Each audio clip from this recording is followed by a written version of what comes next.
How about now? Okay, I'd like to call this regular council meeting of Monday, July 27th, 2026 to order. I'm the acting mayor for the month of July. Mayor Leonard may or may not be able to join us depending on where he is on his vacation. And as we open the meeting, I'd like to acknowledge with gratitude that we live and work on the traditional unceded territory of the Squamish Nation, whose people have been stewards of these lands and waters surrounding Niqualicum Island. Do you want to make a few comments before we approve the agenda?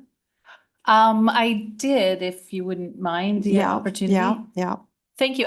I'm Kristen Watson. I'm the acting CAO for Bowen Island Municipality. I just wanted to take this opportunity to thank staff, thank council. We had a very significant interruption in our last council meeting. It arose from a situation where some nefarious players entered our online council meeting and chose to expose themselves on live YouTube, which resulted in the fact that our council meeting was taken down immediately by YouTube. They canceled our account for a short time until we were able to successfully get it back. I just wanted to thank the public for the understanding of our new meeting registration procedures, which are requiring that people register in advance in order to keep our future meetings secure and not have a reoccurrence of that event. So I just wanted to dispel any rumors or about what happened there, but certainly it was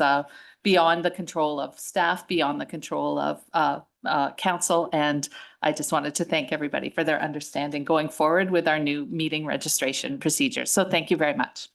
So you mean that you need to be registered online in order to speak online? Is that what you're trying to say? That's correct. If you want to participate online and you want to speak, you'll have to register in advance for the new meeting. So I think the new instructions are up with the council agenda when it gets posted. That's correct. Okay, all right. So if anybody is online and wanting to register to speak, they're going to have to follow through the new processes for this particular meeting. Thank you. Okay. All right. So I forgot to introduce the council members that are sitting here at the table. So we have Councillor Sue Ellen Fast, Councillor Judy Getty, our acting CAO and CFO, Kristen Watson, Sophia Indasinga, our corporate officer, Tim Wake, Councillor Tim Wake, and Councillor John Saunders. Thank you. Okay. Approval of the agenda. Is there any late items, Sophie? There are several on-table items this afternoon. First is 7.1A, correspondence from neighbors of 1639 and 1658 Mount Gardner Road. In relation to item 7.2, there is a replaced attachment to the staff report, and that is the amended Islands Trust Policy Checklist. Item 7.2E, new correspondence from Heather Miller. 7.2F, new correspondence from Anne-Frank de Ferrier-Chalat. Can I have a motion for approval of the agenda, please? As amended? Thank you. And a seconder, Judy. All in favor? Oh, sorry. We just heard from Alex. He's in the waiting room.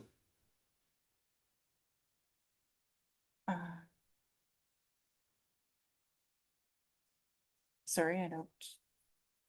Steph, do you have Councillor Jurgensen in the waiting room? He sent a text indicating that's where he is. Oh, I wonder if he went through the registration process.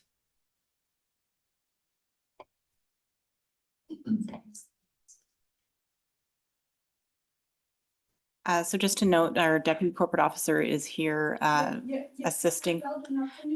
Our deputy corporate officer is here assisting with the Zoom meeting. Unfortunately, we don't have Councillor Jurgensen in the waiting room, so I'm not sure. So we'll just let staff work on that with Councillor Jurgensen.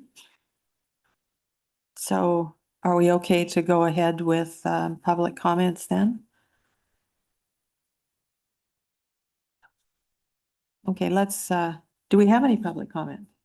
I think we might have one. We do. We actually have 3 this afternoon. And the first one is Rob Purdy, but I don't see him online either. So maybe we can skip to the people who are here. So that's Anne-Frank de Ferrier.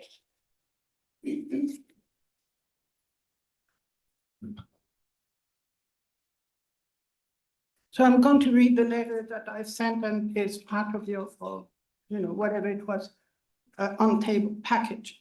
Your worship and councillors, first I would like to apologize for being so late at giving you my feedback about item 272 on today's agenda. On May 26, I provided you with a report titled The Future of the Riley's Heritage Apple Orchard. It gives a detailed description of the orchard, its creation, history, maintenance notes, horticultural notes, and the conclusion is as follows, I quote, "It is evident that the Riley's Heritage Apple Orchard needs to be preserved. Any potential solution has to take into account the legacy that led to the creation of this unique and extraordinary treasure. And so a proper perpetual conservation covenant is needed. Such a perpetual conservation covenant has to fulfill 2 requirements.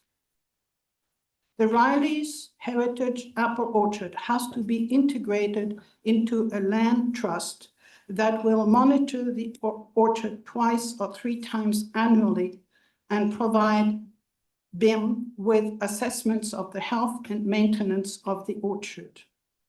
2, the horticultural maintenance has to be tailored to this particular heritage orchard as practiced by the Wayland Community Orchard.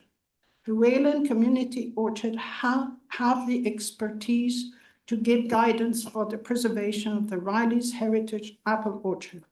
The purpose is to allow for the production of apples at a rate where the health of the trees is preserved for a long time.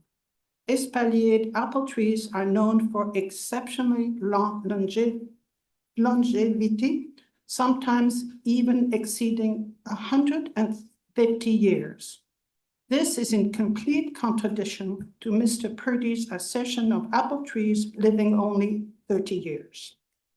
The challenge appears to be the write-up of such a perpetual conservation covenant that will assure that the orchard will be constantly maintained to prevent the decline,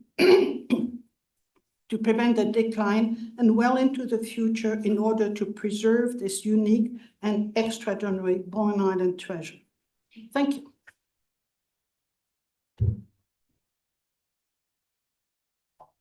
Thank you. Next on the list, we have Margaret Underhill.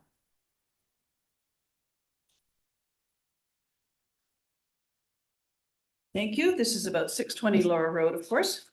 And as we reported to council in May, when the neighbors discussed with Rob Purdy in May about the concept of the rezoning proposal, we were reluctantly agreed with the rezoning proposal with restrictions on the retail and picnic area size and a conservation covenant to protect the orchard.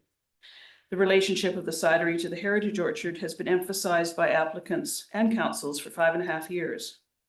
The latest wrinkle, the proposal to change the cidery definition, again after 5.5 years of the existing definition, would not require any on-site apple input. What effect will this have on a conservation covenant and the future of the heritage orchard? If this proposal was in a letter dated July 21st, as indicated in Mr. Martin's report, the same date as the applicant's submission to the APC, why wasn't this proposal revealed to the APC? A lot of their discussion was about the percentage of apples required from the 620 property.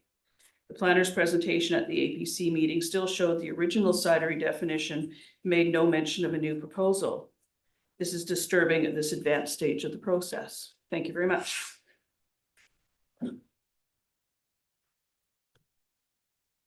Thank you. That it? Unfortunately, I don't see Rob Purdy online either, so I guess we move on.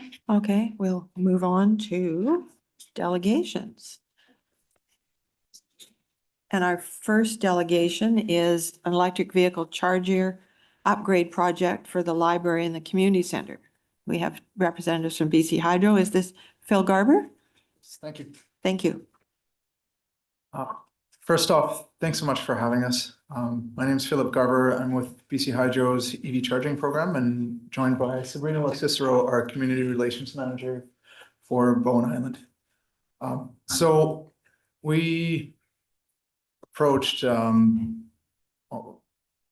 Kirsten Watson and staff a couple months ago to pick up a development that we had a couple of years ago where we first explored installing some charging infrastructure. So I did provide a presentation if that is available. Just hang on a minute while Yeah. can you get that up, Sophie? So I can, while we pull that up, I can speak to our program first, the BC Hydro Public Charging Program. Its mandate, its mission, its goal, and it's kind of the phase that in the development of the program we're at right now, and then come to Bowen Island as well. What we are essentially our offer to the community of Bowen Island. So BC Hydro's been in the public EV charging space for over a decade now. One of the first networks and longest standing networks in North America. It started with a site in Nanaimo and Kamloops and a few others.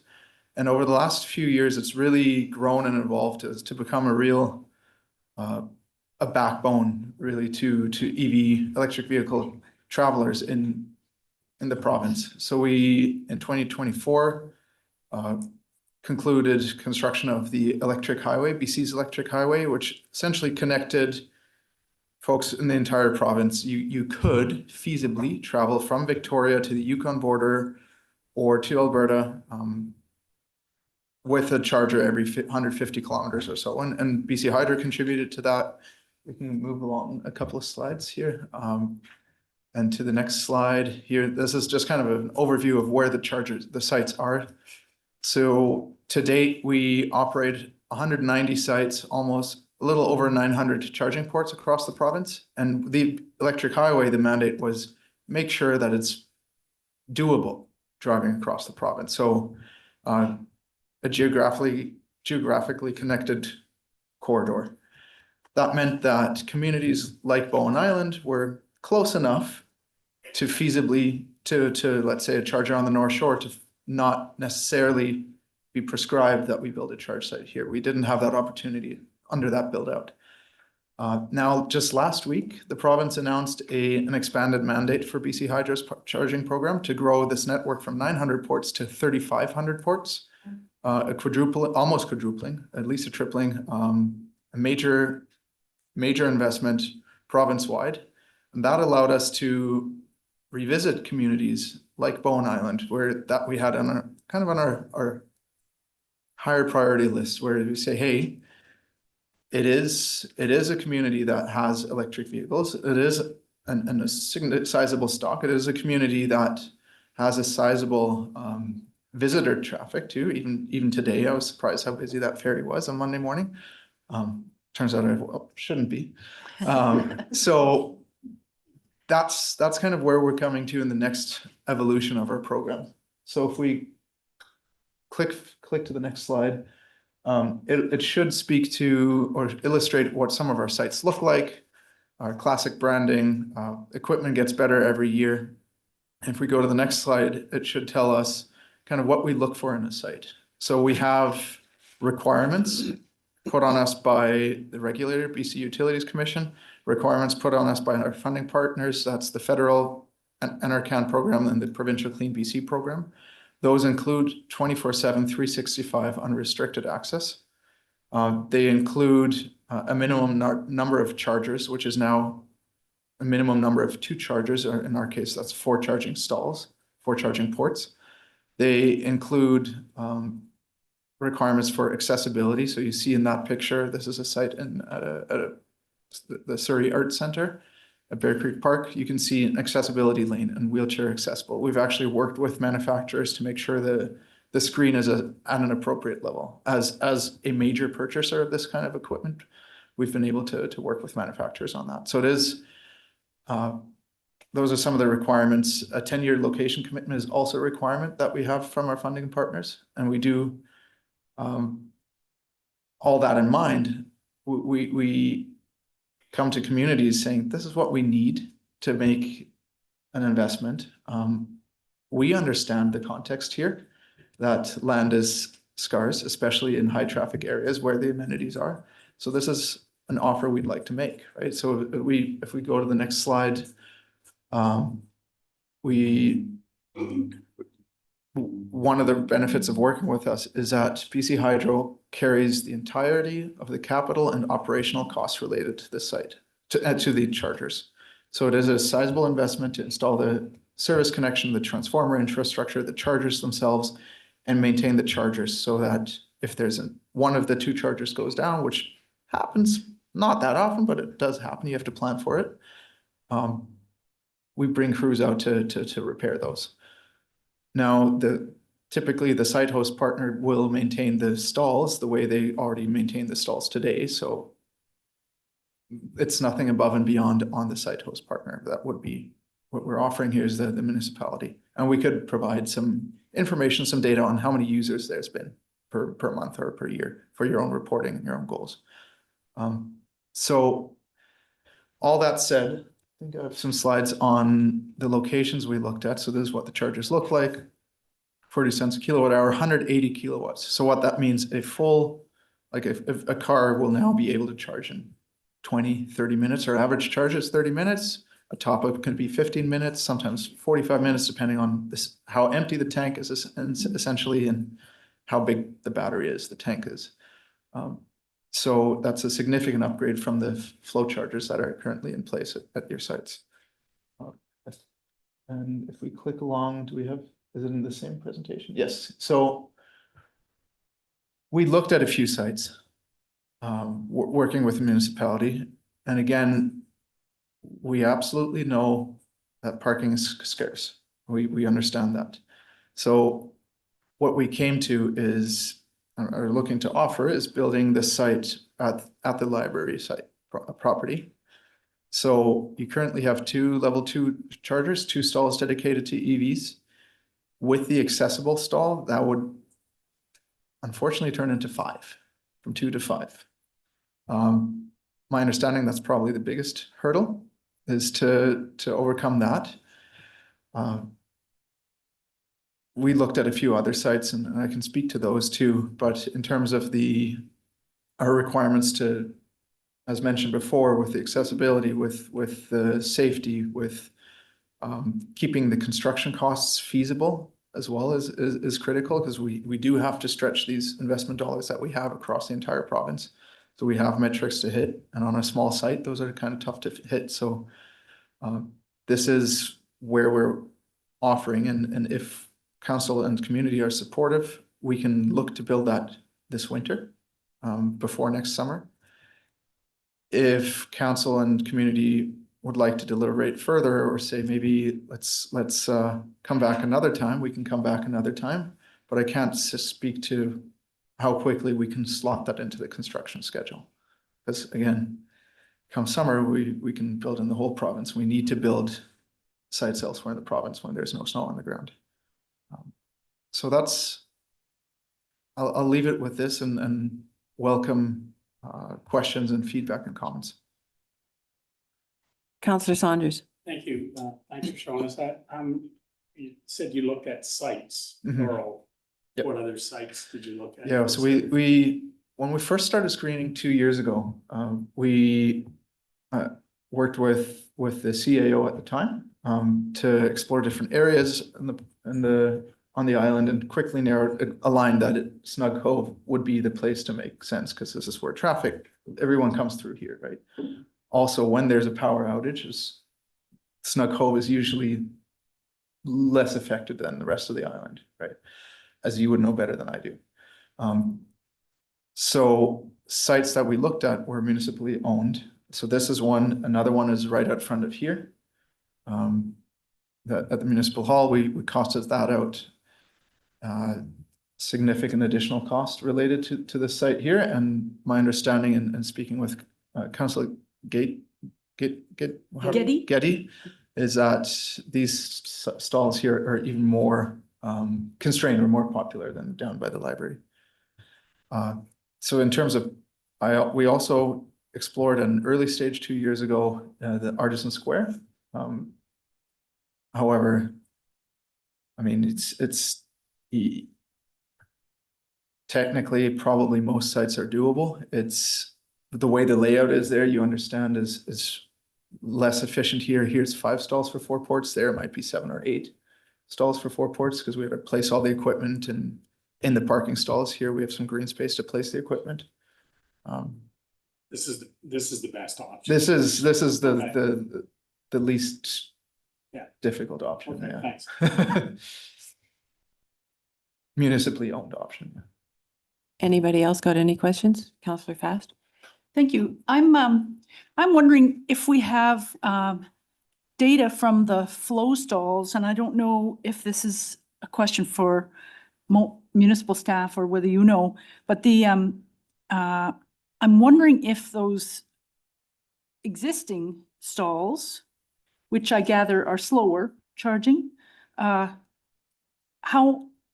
what's the use pattern there? Are they being used, or are people sort of squatting in them and pretending to charge?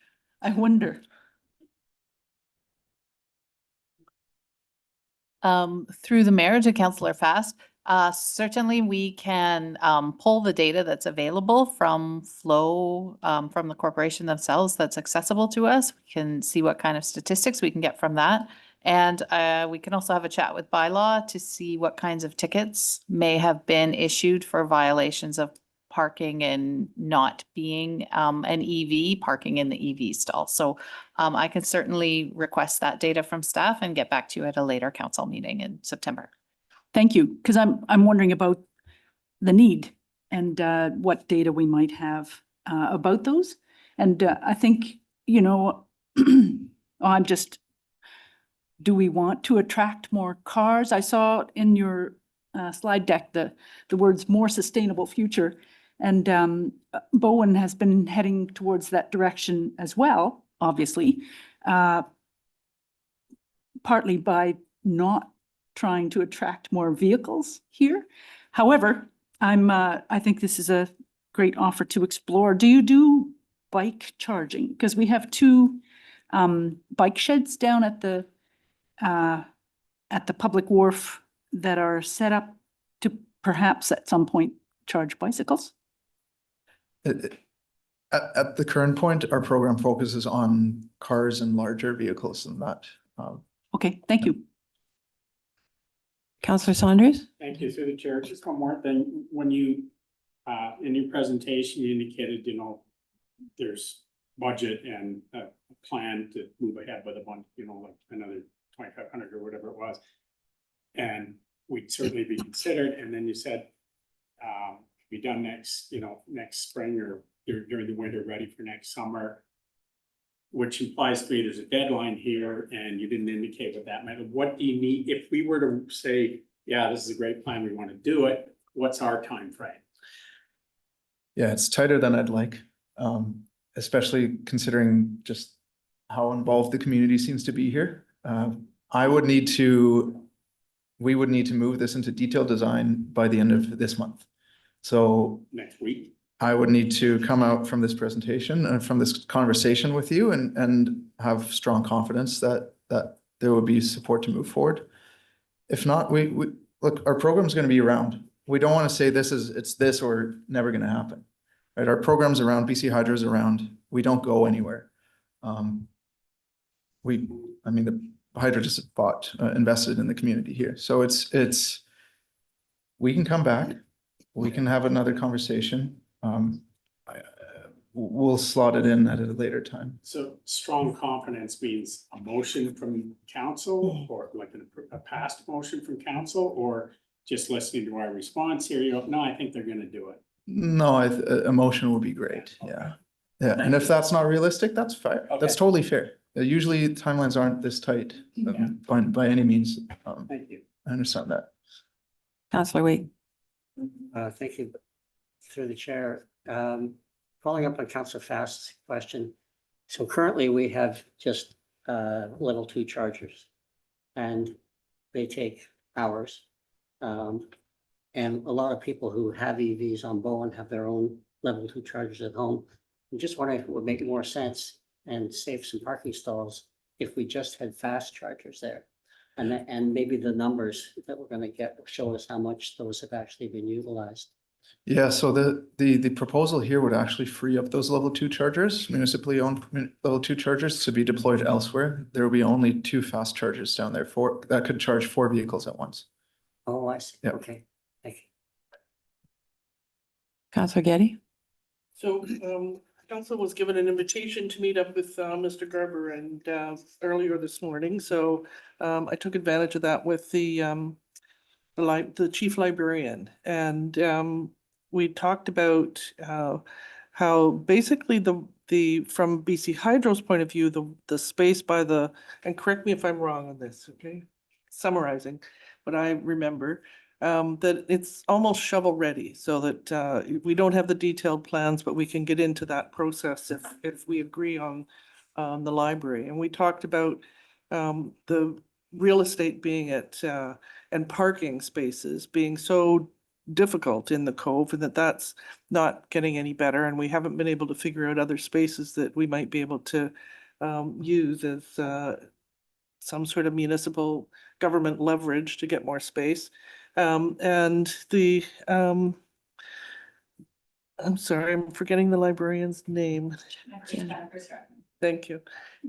She suggested possibility of the lot that's below the general store, which needs a whole lot of negotiating and contacts with other people, but I didn't think it would be that difficult to have those conversations. That was an area that we had a lot of good reception from the owners of that property. So that's one possibility that is only just come onto the radar, so that there's no even preliminary discussions. But we did a walk around, and there's potential for getting power into it and potential space, and it might be feasible.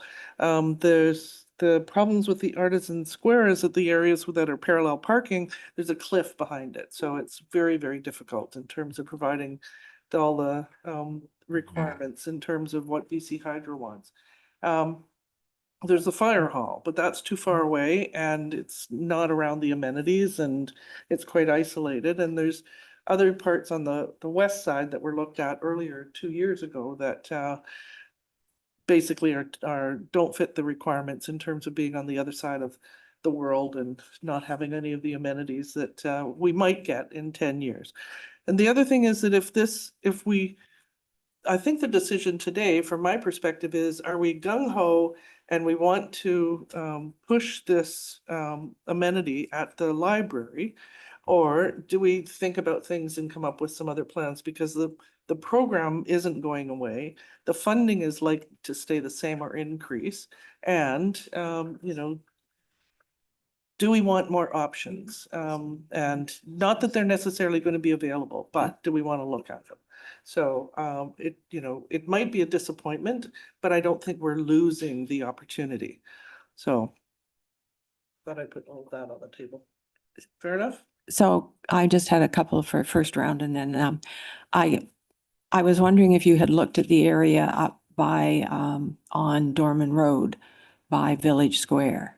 There's parallel angle parking there, and that's where the main line comes in. Because the library lot is already well used and overused and not able to get into most days, especially when the library's open. So I'd be concerned about taking away another 2 spots. And do you have to have the 2 together, or could you do 2 in one charger in one place and one charger in another place? And then my last question, I guess, is this isn't on the agenda for discussion today, and we don't normally pass motions with delegations. So it would be, and we're not going to meet again until September. So if we were to discuss it in a meeting in September, is that too late for your time frame? Yeah, so the September question is if we want to build it this winter, September is too late. However, if you don't, if I'm sure you can reach me by email too, or we can set up a call later this week, either with some folks or you can debrief with the CAO with staff and get back to us that way too. I mean, I get that having this sprung on to you is yeah, no, I get it. You want a time to deliberate. So that's one. Two, the question is 1 and 1, split them up. Unfortunately, that's not an option because it doubles the construction cost, which is most of the cost of this. Yeah. Construction and design. And 3, Village Square to me is would be something new to look at. Angle parking is from experience from an organization that's run 190 sites. Angle parking is not great because EVs have their ports, their charging ports or their fuel tanks on various sides, and they might back in an angled area, which don't back in an angle stalls is there's signs exist for a reason. It just causes traffic headaches. We've done it. We have those sites. They're not great. They exist. You can do it, but they're not good. Okay. And if we didn't go ahead now, we're not saying goodbye forever to the Absolutely. opportunity. Okay. Absolutely. Councillor Jurgensen, I believe, has some questions.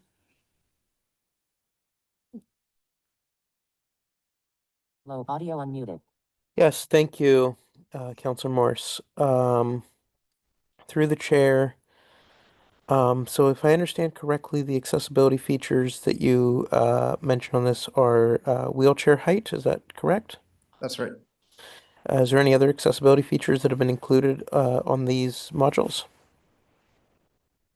It's more around the site design, right? Mhm. Making sure that our sites that are paved is a big one, right? Gravel and wheelchairs can be challenging. That's one. Two is how we space the bollards to make sure that they're a little wider apart. And Name is changed to Councillor Alex Jurgensen. The charger. Mhm.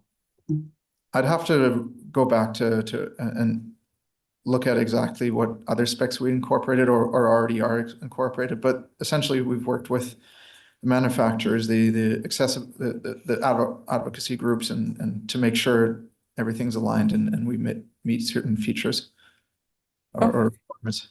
Thank you. And also my second question is, do you have an idea of when, if we don't go forward this winter, when we might be able to have another opportunity, or is it just kind of rolling opportunity? It's a rolling opportunity. I'll say when this announcement was made last week, right, for the program to be scaled up, internally, we've been working towards that for the last few months. So we looked at our pipeline and said, which sites could we build this winter, right? Because to make them happen, and Bowen Island was on the list. Going forward, it's a rolling intake. So if we align on something in November, then we look at probably the following winter would be my guess. If all construction slots are taken, then it might be the next winter. So it's not like it's never. We're here until mandates change again. But we're here. BC Hydro is here. Okay, Councillor Fast, you had a second question. Yeah, thank you. And this sort of follows on Councillor Jurgensen's question, but I'm looking at the drawing for the hydro proposal, and it looks like it would be adding another pole to the right. multi-use pathway. That's right, and in line with the other poles. In line with the other poles, but okay, it's another pole in the multi-use pathway. All right, and I'm glad to hear about the program not going away, and Awesome. because I think it is one of the routes towards a sustainable Mhm. future. I will note that Bowen rarely has snow in the winter, so if you have any cancellations, maybe you could fit, but I would love to see the data, and I wouldn't, I think it's very complex, you know, the cove and how many multiple uses, including ferry marshalling and the passenger drop-off and the buses and everything that's concentrated in that small area. I'd like to think about whether the buses could be included in electrification looking further down the way. And so thank you for coming with your ideas. I'm excited about the possibilities. I'd like to think about it a bit more and have some more information and hear from the library board or the library too. Thank you. Absolutely. Okay. Any more questions? So thank you very much for your presentation, and we'll be adding it to an agenda item for discussion at a future council meeting when we come back to again after our August break. Thanks so much. Thanks for the opportunity. Thank you. Thank you. Okay, who's next?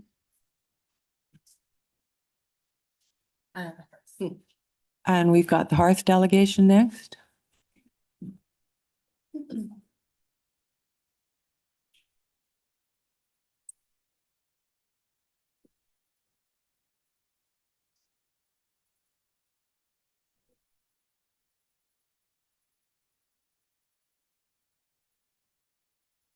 Ready? Yes. Okay, good afternoon to Mayor and Council, and thank you for welcoming us to present today. I'm Samantha Brett. I'm the Programming and Production Manager for the Hearth Arts, and I'm joined by Gail Lotenberg, who is, what are your full Chair titles? of the Performing Arts Committee. Chair of the Performing Arts Committee. The Hearth Arts on Bowen, through the efforts of our Performing Arts Committee, which we refer to as the PAC, is celebrating the first full year of the Hearth Arts on Bowen Presents series at the Bowen Theatre. This work has been done with the support of the Bowen Island Municipality and a very large group of volunteers who have contributed their time and resources to this inaugural program. Our goal is to build on the success of this first year, both programmatically and financially, as we look towards the 26-27 season. We intend to increase both earned revenue and fundraising revenue over the next 12 months to largely offset the expense of the programming and production manager position, while we maintain a strong community focus and accessible programming. In accordance with the conditional grant agreement, the Hearth Arts is providing our third and final report today. The purpose of this report is to fulfill the reporting requirements in person, as we are. We want to talk to you a little bit about programming and community impact. Specifically the arts survey summary. We have a brief financial overview for you today for our 25-26 fiscal year. We've got a grant update for you today, and we have some miscellaneous updates on technical committee and concession plans. And of course, finally, we are requesting continued funding for the programming and production manager position. So I'll take over from there and start by talking a little bit about programming and community impact, starting with the 2025-26 season, which ended in June. The Hearth Arts on Bowen proudly showcased a wide variety of music and dance as the presenter and also as a co-production partner. Over 1,200 guests attended performances and represented a wide range of the island community. And as an independent artist, I created a community work entitled Come Dance With Me in conjunction with the first year anniversary of this center. And it was with pleasure to create a collaboration between BIM and the Hearth Arts and myself to bring the piece to the community. Plus, we were the first beneficiaries of the community discounted rental rate for the presentation of Indigenous dancer Alex Wells. And together, these two events offered meaningful and joyful free experiences for the Bowen Island community. Upcoming programming for the 2026-27 season, it's always hard to decide whether we start in July or we start in September. So I'll just start this one in July from a granting perspective. We had a show this past weekend, which was a sellout show of Asenabe, a Indigenous artist, but very contemporary Indigenous artist from Ontario. It was a sold out show, and it's a new concept. Part of something called our Headliner series that Samantha with some members of the Performing Arts Committee have really are bringing to bear. And the idea is to bring big name acts at a slightly higher ticket price so that we might be able to provide surplus revenues to support an annual local showcase plus partial funding for the programming and production manager position. Up next in September will be Dan Mangan, also part of that Headliner series, a very big name that we can charge a higher ticket price, and the tickets sold out in 3 hours to give you an idea of the scale of this person's recognition. In October, we'll be having a show, which is a second co-production with Comedy Underground, a local comedy space in Vancouver. And this is that co-production model, co-pro model, where we take almost no financial risk and we create a partnership to bring work from Vancouver to Bowen Theatre. We then have Marcus Mosley, a local R&B sensation from Vancouver. He'll be on stage in November, and that project has funding already secured from Creative BC. And then we go into our 2027 year, still part of the same season, and we're gonna launch our first January show as a family show. Last year, we didn't find the best date in the fall and the spring, so we're gonna try a third weekend in January, which on the docks around national programming can be a very good weekend for family programming. So we're gonna give it a try with a cause and effect circus act for families called Luminarium. And then we have in March a Canadian jazz pianist of huge renown. His name is Michael Casehammer, to play and feature our grand piano. In April, Company 605, a contemporary dance company out of Vancouver, but with roots in urban dance. And the idea here is to try and keep growing an audience development strategy for youth to attend contemporary dance. We seem to be doing really well with youth, and so we thought this might be a way of kind of leveraging that interest and growing it. We have the Aurora Piano Trio in May. And it's just an aside for those of you who remember Victor Chan, who lived on Bowen for many, many years. It's his daughter who is the featured pianist of that trio, and one of the reasons why we selected that company. And finally, in June, we'll end the season in a collaboration with Bowen Pride Society to present That's Gay Comedy. So comedy, but with the Pride theme. We're currently in conversation with larger Canadian artists to round out that season, to fill out the headliner season. And some of them hopefully will be from a national, this sort of national scene. And I'll talk more about why that's relevant in a later in the presentation. So now together, we're gonna move on to discuss the Bowen Island Arts Survey. It was the first attempt our organization has ever undertaken to get a read on our community's preferences. And there were 46 unique respondents, and we felt it was a positive experience. The survey's goal was to measure the success of our year one theater programming, our ongoing visual arts work, and our general promotion and marketing of all arts efforts on Bowen. We also were seeking to identify barriers for residents to participate in the arts and encourage programming suggestions moving forward. Response to the survey was overwhelmingly positive. Nearly all respondents report having attended a performance at the Bowen Theatre and intend to return. Music and theater are the most frequently cited favorites, followed closely by visual arts, dance, festivals, and workshops. Many respondents took the opportunity to praise the current programming, while others raised specific actionable concerns around cost, timing, transportation, and childcare. So I'll jump in here as well. Council can read the feedback and the detailed feedback at your leisure. We'll say that, you know, mostly support for what we're doing is what we got. In terms of, I'd like to talk to barriers to attendance. So we're always mindful of the cost. You know, as we look at a headliner series where we will have a more expensive ticket to bring larger names, a series like that, to Gail's point, will support us to do things that are more accessible, a more accessible price tag so that we can offset our costs to holding things here. Timing, we've got quite a few matinees happening, so that helps to address that as well as the transportation. Childcare, we hear that, which is why we're doing some family programming. And accessibility, I will point out that hearing and mobility was mentioned, but one respondent specifically praised the improved accessible parking, which in conjunction with Lee from the municipality, we took care of earlier this season. So that was great. We had notable concerns and suggestions. 2 respondents independently raised privacy concerns about the survey at the last council presentation, saying that requiring name and email, they were concerned that this would discourage honest or anonymous participation. And in response, we were able to immediately create an anonymous survey option for the last week of the survey. So we were glad we could address that. We've also received a couple of requests for more diverse artistic perspectives beyond Bowen or BC-based artists. So we're looking at that. And we did have a call for more emotionally challenging or risk-taking programming rather than safe content. So what I can tell you is that the Hearth and the Performing Arts Committee are working with all of these suggestions and concerns to improve access and programming for everybody. So overall, for a first foray into a survey, we're pretty pleased at the response that we got. And of course, it's something that we will do again at the appropriate time. I'll move on here to give you a little bit of a financial snapshot now of the year. Hearth Arts fiscal year runs July 1 through June 30th. We're still in the process of reconciling this fiscal year. So the figures that you're seeing here were provided by our finance person to me at the time that I submitted this proposal 2 weeks ago to council.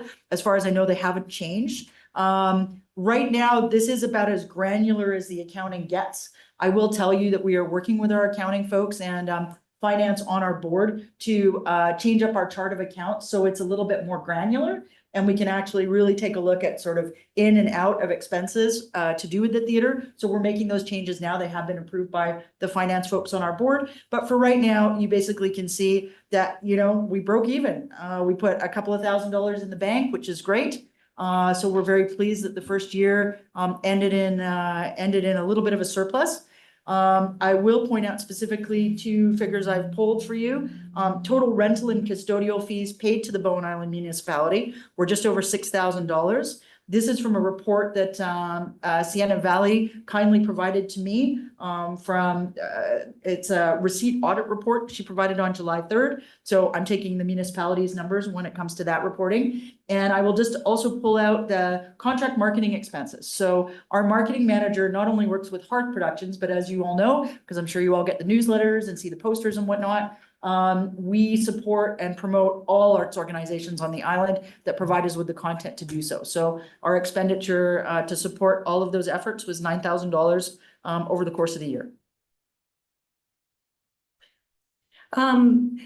To add financial revenue to our season, we are involved in lots of grant writing, and we have been successful in 3 out of the 4 grants to which we've applied and are eligible.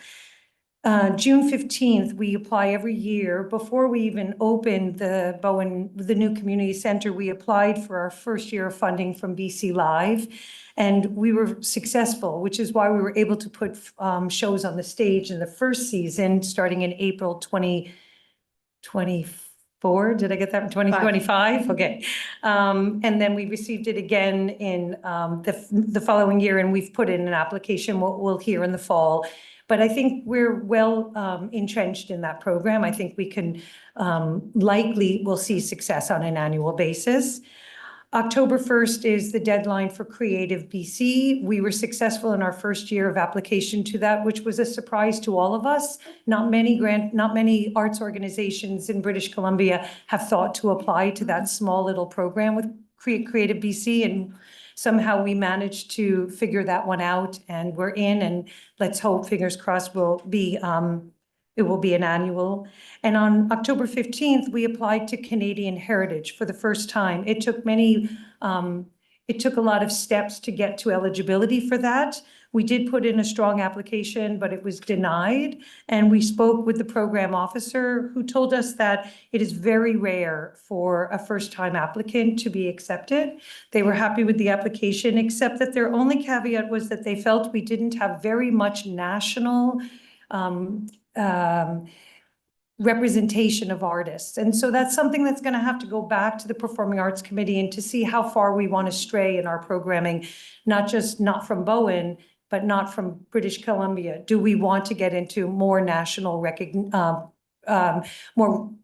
recognized artists? But it is a grant that could bring a considerable revenue stream of $18,000 is what we applied for in our first year. we did receive our first, we received just in this year alone, in the 25-26 season, we received $19,000 as well from the BC Arts Council. And that was an infrastructure grant, the exact same grant that bought the retractable seating for the theater. And it is a grant, it was infrastructure purchased through a grant, but became an asset of the municipality. So that was the retractable seating. And in this year, it was 19,000 for theater lighting inventory. That again is now a municipally owned asset. I think that's all I need to present. Yeah, I'll jump into miscellaneous updates. So a couple of the other things that we've worked on over the course of the last year is we have a technical committee. And this is a group of volunteers, once again, made up of some BIM representatives. We have Lee Vincent and Doug Woods from the municipality, and then community members who have technical expertise and background. They've formed a technical committee, and so they work on purchasing together, organizing equipment, maintaining equipment, running the equipment for the shows. That is a paid thing, just so you're aware. When we bring in the technicians, they get paid for their time to work the shows, which is great because they're all Bowen based. So that's a revenue generating thing for those folks. They've been working sort of steadily as volunteers on various user manuals for the different equipment that's in the theater. It's quite complicated. I mean, the theater's technical. There's a full lighting system, there's a full sound system. So slowly but surely, they've been putting it together. I have a commitment from the committee that we're gonna meet as a group in late September to complete that work on the various, so we've got a lighting manual started, we have sound manuals started, and we just have basic sort of user manuals. So someone coming into the theater for the first time, for example, we're developing the manuals that they would use to be able to do basic operations. So this is a resource we're creating alongside BIM, but for BIM and for the community that uses the theater. So I'm pleased to report that we've got a date to get that work done. Theater concession planning. This has been the toughest nut to crack over the last year. So there's quite a bit of challenges when it comes to concession, but just to sum it up for you, there's just not a lot of money in the concessions. You know, by the time you get, if you're serving alcohol, by the time you get a legal liquor license, you get the insurance, et cetera, et cetera. We've only made over the course of the whole year about $500 in revenue, and that's from multiple concessions. So staffing is a challenge, technology with, because people don't always bring cash, of course, they want an e-payment option. Lack of ample storage to be able to do stuff. So all of that said, that sounds very negative, but it's a nut I'm still working to crack. And I do think that there's some things that we can do for maybe, you know, securing some more permanent storage, to coming up with some things with local folks, but at very least to break even, because I think a concession really adds to all the things that happen in the theater, regardless of who the organization is that's using the theater. We'd like to be able to come up with something so that at very least they can break even and provide a better experience, guest experience for their guests. So that's sort of a stand by and know that we're still working on all of that.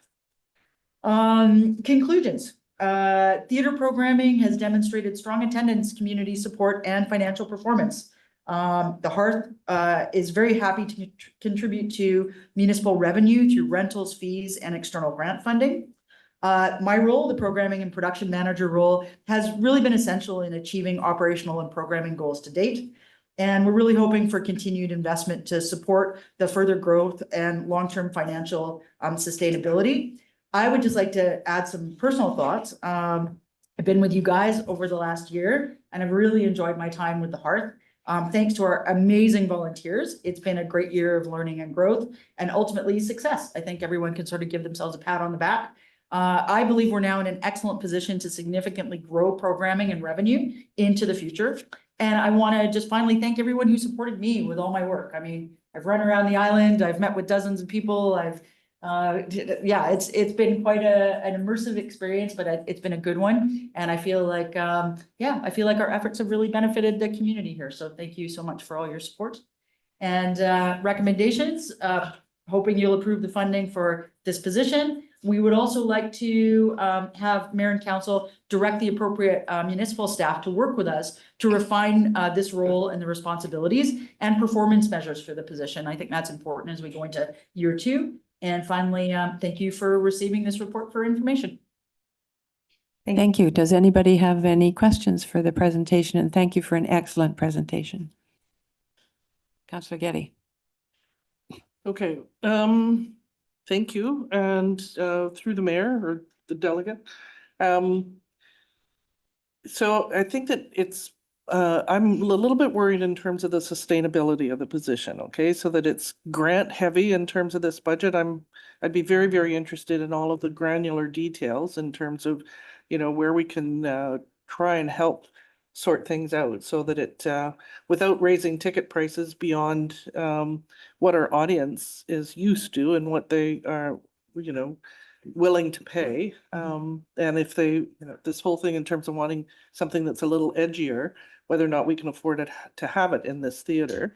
Yeah. It was our problem with, you know, the open house theater production that that was touch and go in terms of whether or not we were going to break even in terms of it's a big space for I think that was an edgy production that you know, some people were it wasn't the typical audience comedy light, you know, costume heavy kind of thing that our audience seems to enjoy the most. So in terms of figuring out, first of all, my question is the theater expenses, does that, that's about 38,000, does that include the payments to the performers? Yes, that's, Okay. the majority of that is artist fees. Yeah, okay, and then the payroll would be whatever you're paid and the 9,000 for the Correct, yeah, because that is just the portion of work she does related to the theater and not to the gallery. Okay, so then the in terms of figuring out without it, the theater revenue, that would be mostly ticket sales, a little bit of concession, It's ticket any sales. merchandise that's sold and things like that. So in terms of increasing that so that that would cover your position. Yes, yeah, That exactly. would be the ideal. Correct. And so if I could just speak a little bit further to that and give you some granular information. So, you know, it's really important to us, as the PAC, to ensure that there's programming for everybody and that there's ticket prices that are accessible. So that was sort of this 1 year that we've just done. We are programming the same level into next year. However, the concept of these headliner shows, just to give you an idea, if we could hold 4 or 5 Dan Mangan level shows a year, that will offset almost the full cost of the grant for the position. So Boweners will always have full, so for example, when Dan Mangan tickets were released, they were released on Bowen Island first. They sold out on Bowen Island. We did not release them to the mainland. We released them to Boweners first. So the idea with this headlining group, these headlining acts is we do that first. It's a benefit to the community. If the ticket price is something the community won't bear, a $60, $70, $80 ticket for quite a well-known name performer, these performers will be able to draw from the mainland. There's no question in our mind that this programming will sell out. And as long as it sells out, we know we're in a revenue position. Thankfully, I've had a year to track finances. I didn't have anything to go on because we didn't have programming. So I've granularly tracked every expense related to every show. And we feel really confident with this approach moving forward. We hope that it will offset at least the majority of the position. You know, we would like to ensure that we're self-sustaining. So, you know, we just need another year to be able to work towards that. So yeah, to your point, we are focused exactly where you are, Judy, in making sure that this position can pay for itself. Right. And with respect to the grants, the other grants, so if BIM is included in your grant revenue line, the whatever 40/40, I think it was, then the other grants from BC Arts and I can't remember you had 2 or 3 that those are regular. The Hearth has been getting those, maybe not for performing arts, but I mean, that's fairly secure, right? As far as grants go. I didn't mention the BC Arts Council. That one is secure. That's an operating grant. That's correct. I didn't mention it because it's an operating grant. So BC Live, Creative BC, and Canadian Arts Presentation Fund are not operational grants. Right. And so they are performing arts specific and only began with the initiation of the Bowen Theatre. Right, but in terms of their availability and our ability to get those, that's fairly steady and secure. Is that possible to say with grants? To the two that we, I think BC Live, I feel I mean, I don't want to give us Yep. a negative omen thing, but I think BC Live, we have a secure position and we keep delivering what we say we will. Creative BC, it's our first year and we've offered them free tickets to the Dan Mangan Show to help nurture that relationship. And the Canadian Arts Presentation Fund with Canadian Heritage, we have not cracked it yet. We had a positive response. It's the one that they want to see more national representation, to think that we're part of the national conversation. That's because it's a Canadian Heritage federal organization. And just to be clear, none of these grants pay for the programming and production manager position. Right. They're all related to artists and Right. artist fees. Yeah. Which is the big theater expense.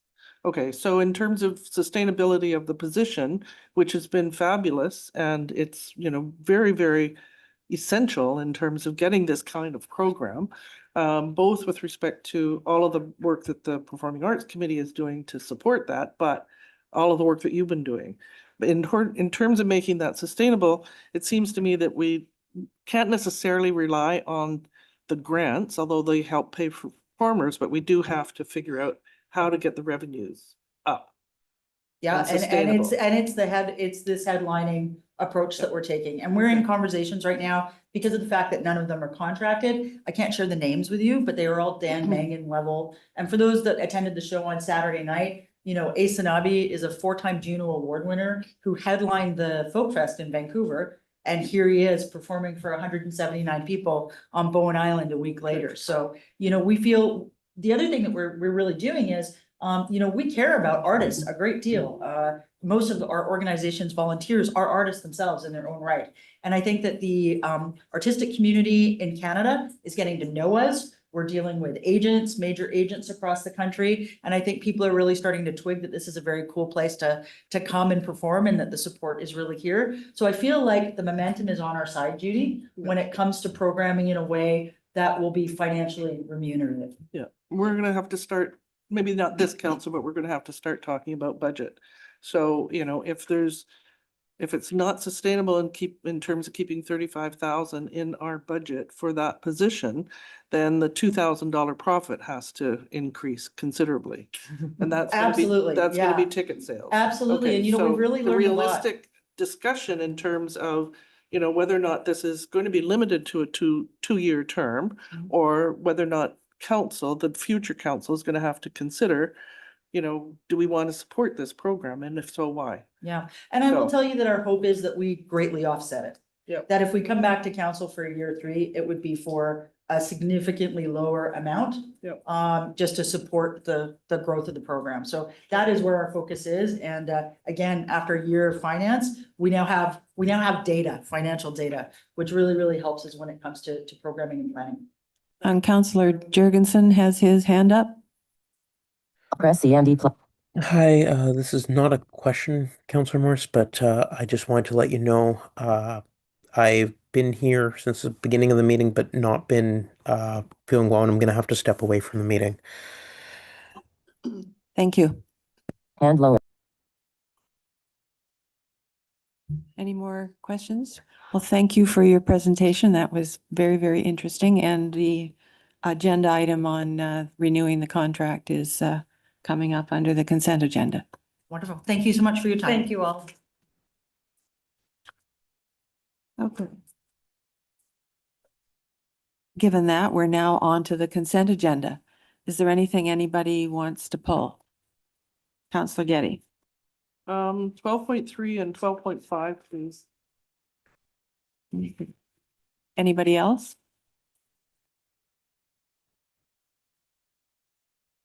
Give you a minute to shuffle the pages. All right, that's it. Okay. I didn't pull anything. Okay, so we will deal with 12.3 then. 12.3 is a letter from the Islands Trust to the Minister of Jobs and Economic Growth, Ravi Kalan. And it's supporting an upgrade of the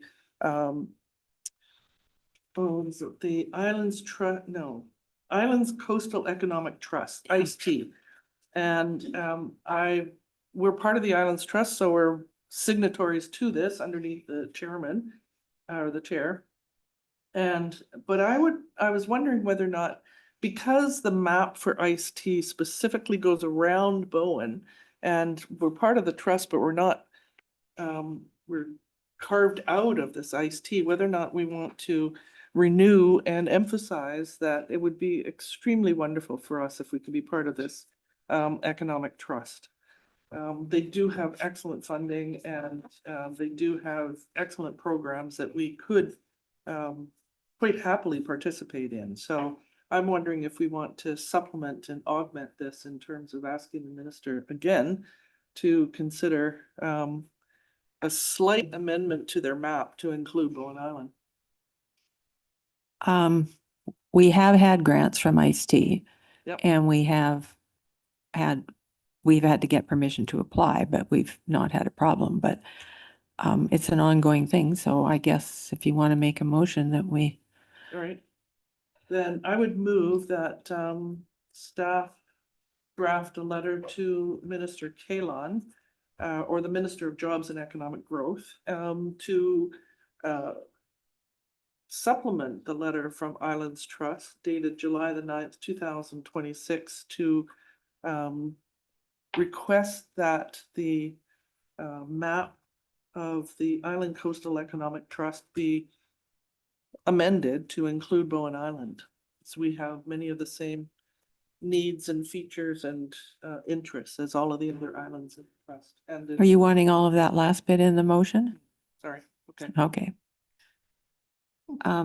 Seconder? Is there any further discussion? All in favor? Aye. Aye. And Alex, Councillor Jurgensen left the meeting, right? Yes. So, okay. Thank you.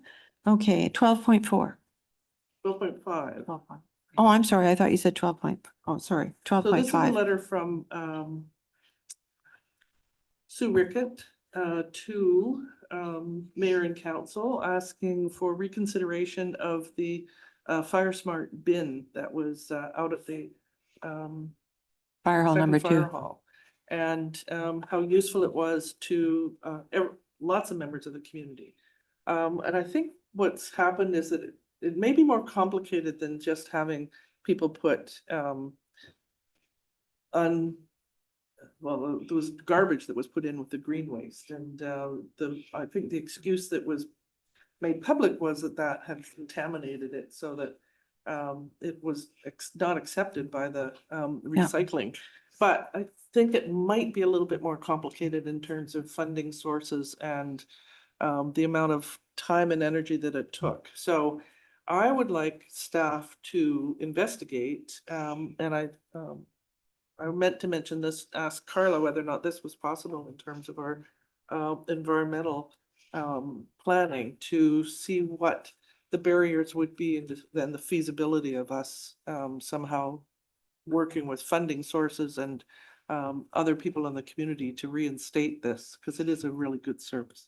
So living out in that side of the island, I actually did inquire, and the problem was people were contaminating the container. And I know from our strata, having gotten a container once, they will not accept it at the recycling, at the transfer station if it's got anything other than green waste in it. Yep. So that was the problem, that it was being contaminated. So, Well, I had a very brief conversation on the street with Stephen, and he Yeah. just sort of said that there were other problems as well, but I didn't get into what those were. yeah. So it would be interesting to follow up and see whether or not what the barriers would be to reinstate this. Okay, so can you? I'd also just like to add too, that the funding source for this is of limited time. It's coming from the Fire Smart grant, which should provide funding through till about the month of March next year. So the fact that it was pulled back was dumping of a lot of construction waste, drywall and things, which is absolutely rejected by the land transfer station, not from only the green waste, but from the garbage itself. So unfortunately, it's an unmonitored bin, and it was not respected by certain people in the community, and we're just not able to put a bin out there that's not monitored, and we've had to pull it back. Additionally, as I said, the funding for this service would have run out by the end of March. So do you want to move receipt of the letter? No, I'd like staff to investigate whether or not there's another place for it, or there's some way of, to get it monitored, or to figure out if there's other funding sources, so that, and if it's not a huge amount, that whether or not we include it in the tax base. It's, instead of our recycling or the green waste recycling, we've got a bin. So. it's a So drop in the a motion along the lines of that council requests staff to look into providing a green bin in a more secure location. Okay, thank you. I'll move that. Anybody want to second that? All in favor? Okay. Thank you. So back to the motion to approve the consent agenda. Whoops. Counselor Fast? I thought Judy had her hand up first. I was going to second. Oh, okay. Other ones. Okay, so the motion is that council approve the items as outlined in the July 27th, 2026 regular council meeting agenda, Consent agenda, yes. consent agenda. Yeah, okay. So if Judy moves it, Okay, moved by Councillor Getty, seconded by Councillor Fast, all in favor? Aye. aye. Okay. So that skips us right through to, is the Hearth still here? Because their programming funding just got approved. Okay, we are down to new bits. No, where are we? Too many pages. Bylaws, 7.1. 1639 Mount Gardner Road.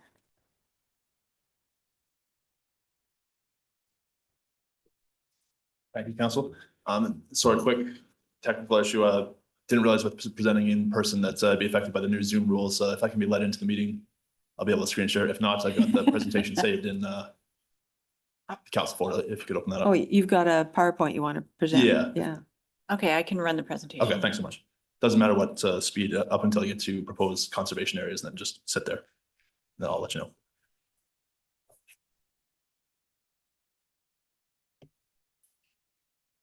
I'm just getting it up here. Thanks. Sorry about that. You just have to remember to remind for prompting turning pages. Yeah, for sure.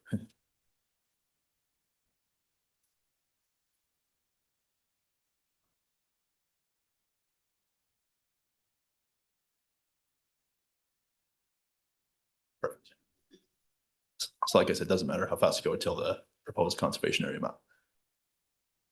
So thank you.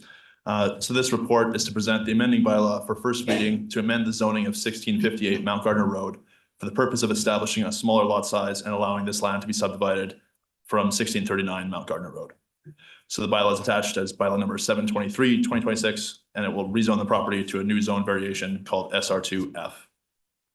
So a new item that's come in to support this application is a plan of proposed conservation areas prepared by Michele Florendo to satisfy the nature needs half requirement of the conservation development policy. So there are two conservation areas that are proposed that are the most densest and most undisturbed areas of forest on the property. They're only separated by an access easement that also prohibits development. So essentially it is one big no development area. The largest pond on the property, as well as multiple water courses, will be captured within that conservation area. The total area proposed for conservation is 25,400 square meters. That's equivalent to 47% of the property, but combined with that access easement I mentioned, which already prohibits development. So the amount of the property under protection from further development will be 50%. So meeting the nature needs half. Of note, the conservation area will include a rock cliff / outcrop in the southwest area of the lot. Sorry, if you can flip forward one more. Perfect, thanks so much. So those areas are considered important as nesting sites for bats, as well as snakes and lizards to shelter over winter. and then combined with the nearby pond, which attracts insects that bats and birds then feed on. This means that the conservation area will provide habitat, feeding grounds, and more for a variety of species. Next slide. And there's one more finding since writing this report that I need to share with council, which is to confirm the status of the roadway which bisects Lee Skuminiuk's property. So what's shown on BOMAPS is not correct, and the legal plan is not saved with the Land Titles Authority. But now that I've managed to find that plan, and it confirms that this roadway is in fact private property. It belongs to the adjacent property to the west. If you want to go to the next slide, you can see the large property on the west. So that's what it belongs to. So that, yeah, and then there are municipal easements that provide access to Lisa's property as well as to the adjacent neighbors. So my apologies to bring this up now, but this will not affect the main staff recommendation. Instead, it does affect the first of the alternative recommendations. If you go to the next slide there. So in the report that alternative stated that council will seek a public beach access as well as a public trail right of way for access south of the Crown Lands, as well as a right of way for the water line crossing Mount Gardner Road. So instead, with that strip being private property, that last item about the water line is no longer necessary. However, there would be an additional easement needed for the public beach access. So that's alternative number 1 would now read that council directs staff to seek a public beach access as well as a public right of way leading to it, in addition to a public trail right of way for access south to the Crown Lands and a new right of way access to 1658 Mount Gardner Road, the proposed lot, as a condition of approval. And go to the next slide. So ultimately, staff feel that this rezoning request is low impact, but that the municipality stands to gain valuable environmental protections and a possible trail connection. Staff recommend that bylaw number 723/2026 is read a first time, and that the bylaw and policy checklist are referred to the Islands Trust. Thank you. Do we have any questions for the planner? Councillor Fast and Councillor Getty. Thank you. That's really interesting to know about that it's a private road there. So if public beach access was to be proposed, would the municipality need to arrange that through another property owner? It looks that way. That's correct. Yeah. Okay. Thank you. And then just confirming that that's all shoreline is public below the high tide line? That's correct. Okay, there's no crown strips or anything around there? No. Okay, thank you. Councillor Getty. So the public access, the trail that is marked in between the two proposed ecological protected areas, is there any way that the municipality can put a covenant on that trail so that it is not, I mean, it may become part of the public trail system, but can we do anything in terms of motorized vehicles at this point? So that if it's between two protected areas, that it not have that kind of traffic through it? Is there any way we can? Good question. I would want to reread that easement. I can't recall off the top of my head if it was, so basically what that easement allows access to is some further lots down to the southwest. And I can't recall off the top of my head if it was motorized access or by foot, probably motorized, because that's a long ways to go. So yeah, I would have to review that, the implications of that. If we can stack something on top of that, that would kind of supersede that in terms of preventing motorized vehicles. Yeah, I'll have to look into that further. So that's an access easement between the property owner and another property to the other side? That's correct. Okay, so it's a different access. Councillor Fast? Is that the same property beyond that also owns the road? No, the one that this roadway is part of is directly to the west, whereas this trail leads to the one to the southwest. Yes. Thank you. I have comments about alternative number 1, which I would like to move. So thank you for adjusting the wording, but when you're ready. When you're ready. Were you able to put up the to get the map, the BOMAP ortho map up? I have it up on my computer, and then, sorry, I didn't put it on the slide. I didn't foresee this issue with me not connecting. So anyway, we can go on Bow Map and zoom in there and start with that, guys. So you'd like me to pull up the Bow Map? Yeah, maybe Yeah. if corporate officer could pull up BOMAP and type in the address 1639, right? 1658. 1658. Okay. Working on it. We'll give the members of the public a demonstration of BOMAP that for those that haven't used it. Okay, and then when you go in the layers, click on ortho. Now click on ortho. And then if you can just turn on the, oh, you got it. There we go. So I'm asked to have this put up because there is already a public beach access on the, I guess it's on everybody's left, beside the public dock that we already can use at Mount Gardner. And you can see that there is a fair amount of sand and nice little access on that beach. So, and given the planner's comments about the, if we turned on the contours layer, you would see how steep and difficult any sort of beach access would be there and very expensive to build. And the other is because there is no parking or anything around there, that's an impossibility as well. It's not something that would be a destination beach and all the local neighbors can walk to and get to a beach right now. So I'm certainly not in favor of the option number one. Councillor Fast. Thank you. If I can speak to option number one, and maybe if you could bring that up on the screen. Sophie from the planner's presentation. He had revised wording for alternative number one. And so I'm going to speak to why I still think it's worth creating a safer public access to the beach. Right now, as Councillor Morris has pointed out, there is public access. If you go down beside the Mount Gardner dock, where the boats are stored, and across the rocks, you can get out to the beach.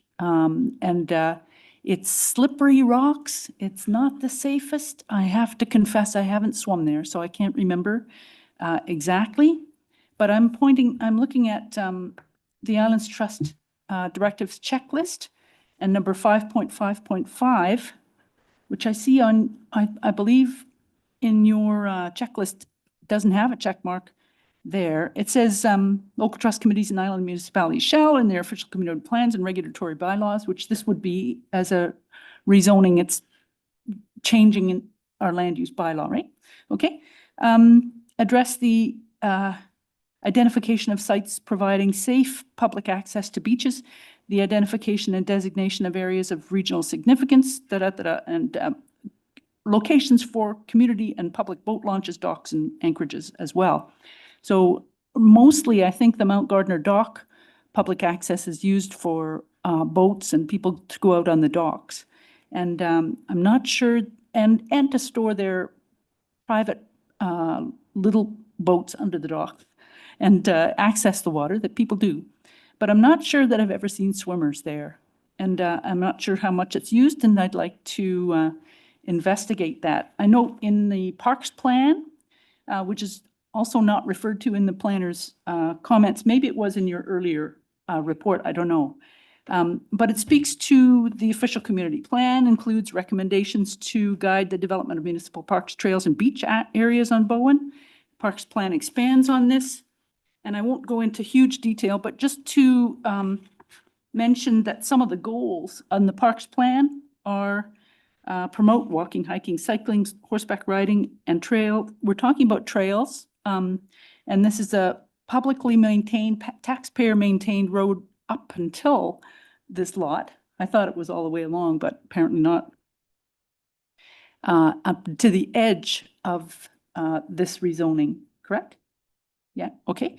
And so across the island to facilitate commuting access and recreation.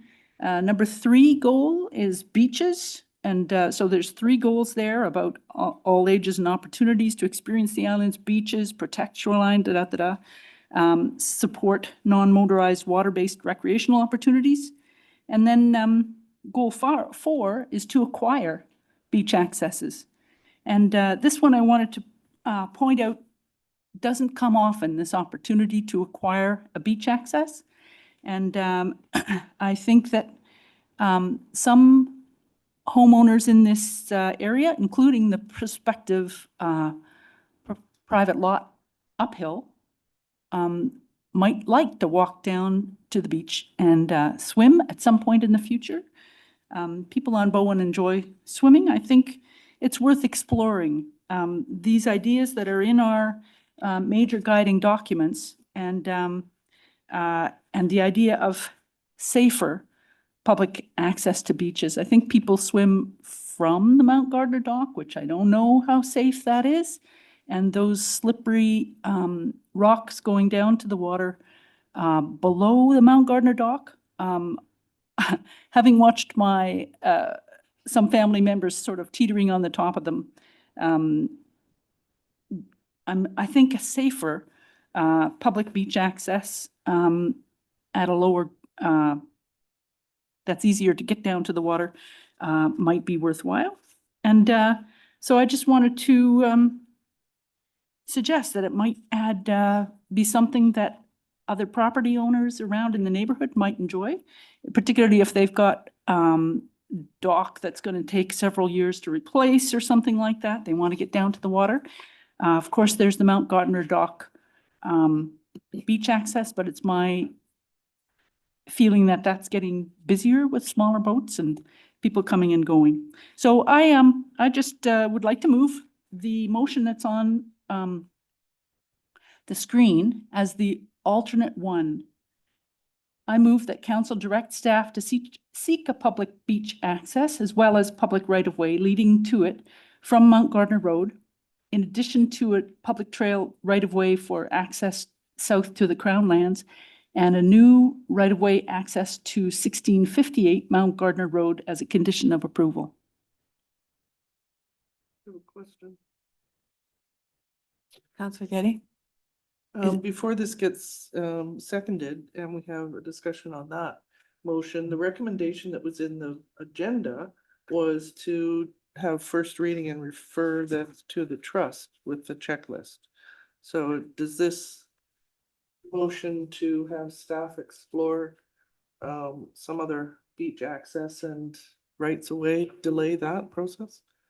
It would, it could be worded that that could be stuck in at the end of all those other processes, so we can move ahead with referring the bylaw and checklist to the Islands Trust, but also continue working on setting up these right of ways. I have a question too. Just because it's my first time seeing this alternative text, we didn't have it before. Regarding the Islands Trust checklist, you've got a not applicable beside 5.5.5, and that's because the beach access wasn't included in the proposal that's recommended. Exactly. So if Okay. council motions on that, then I can check it Okay. off because it'll now be part of the application. Yeah. Thank you. Yeah, so just so people understand, this is just so that this step could take place before So that I referral. just, I had a clarification question on the motion.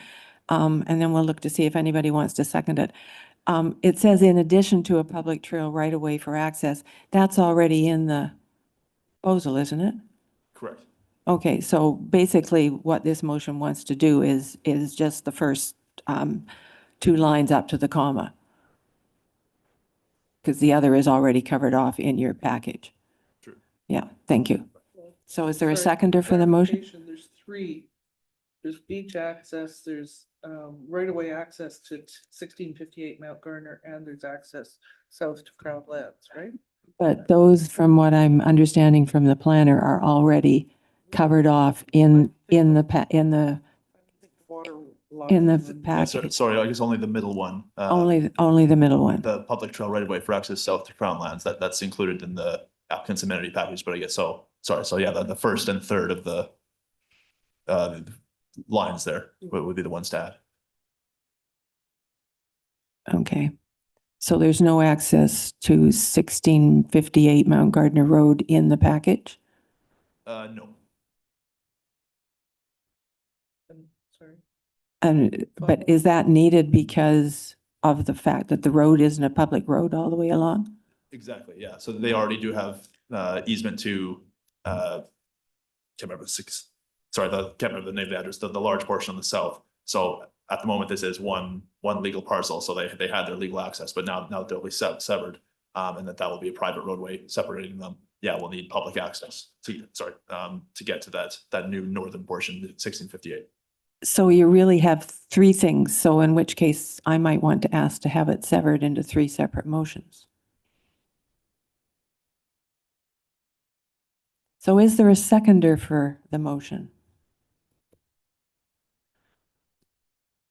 Okay, then I'm going to ask to have it severed into three separate motions.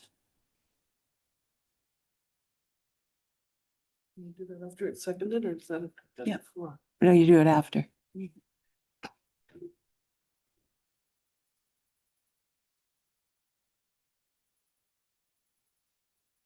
So we've got a motion that's moved and seconded and severed into three parts, which corporate officer might have a little fun trying to do.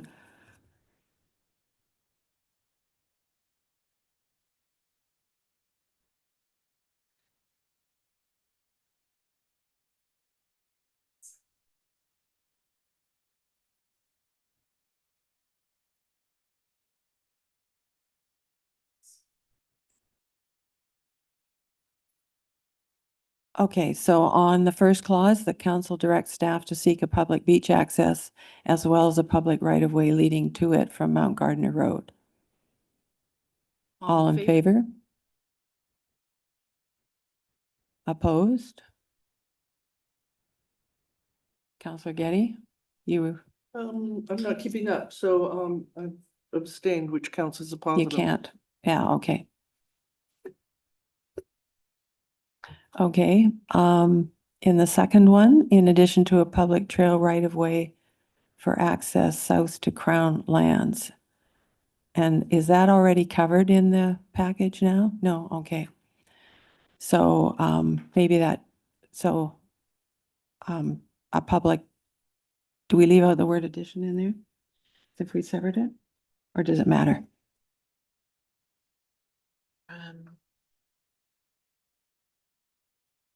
You severed it. Okay, you're gonna put council direct staff in front of each one. Okay.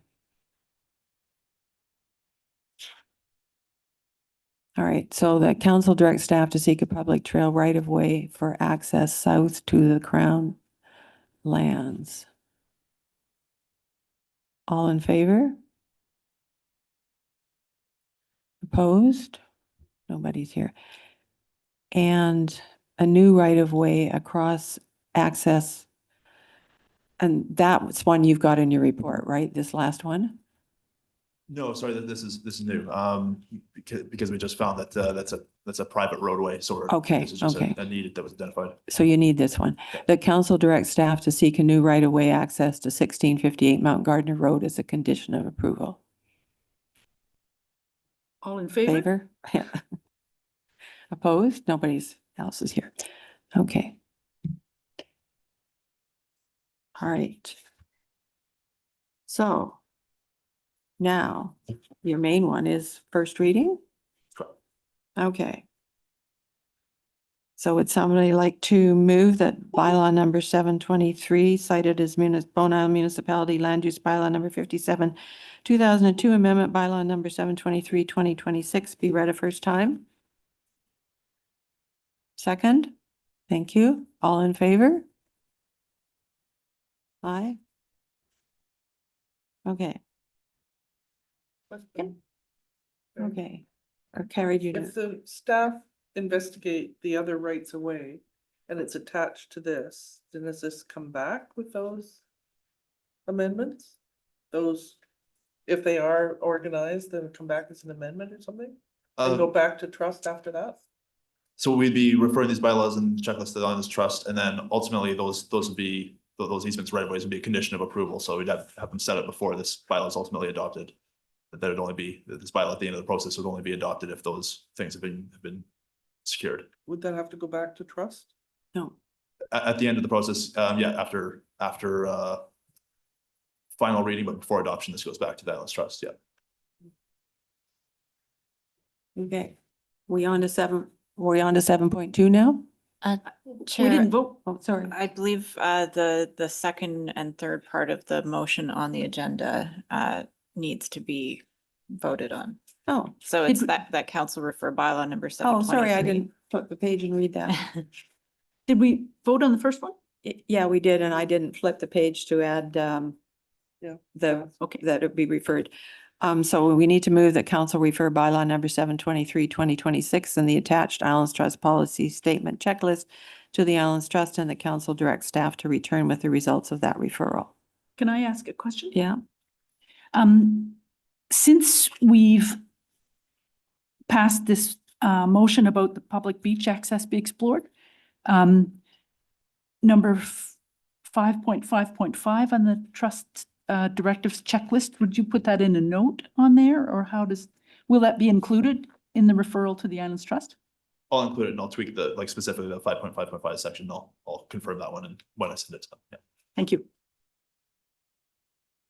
all in favor? Or did we have a mover and a seconder? It was moved and seconded. It was yes. moved and seconded. Okay, all in favor? Aye. Thank you. Okay, Thank you, guys. now we're on to 7.2.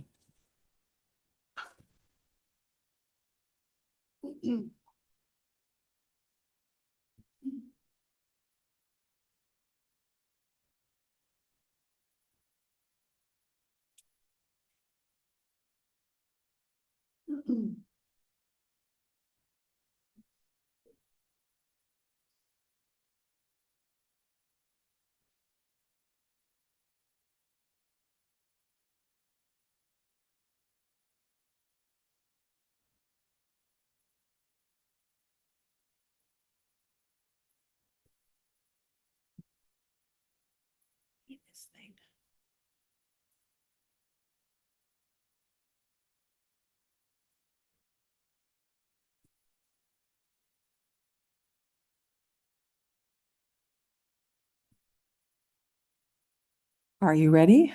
Yes, thank you, Okay. Councillor Morse. So I'm here today to bring you a rezoning application at 620 Laura Road and a bylaw for consideration of first reading.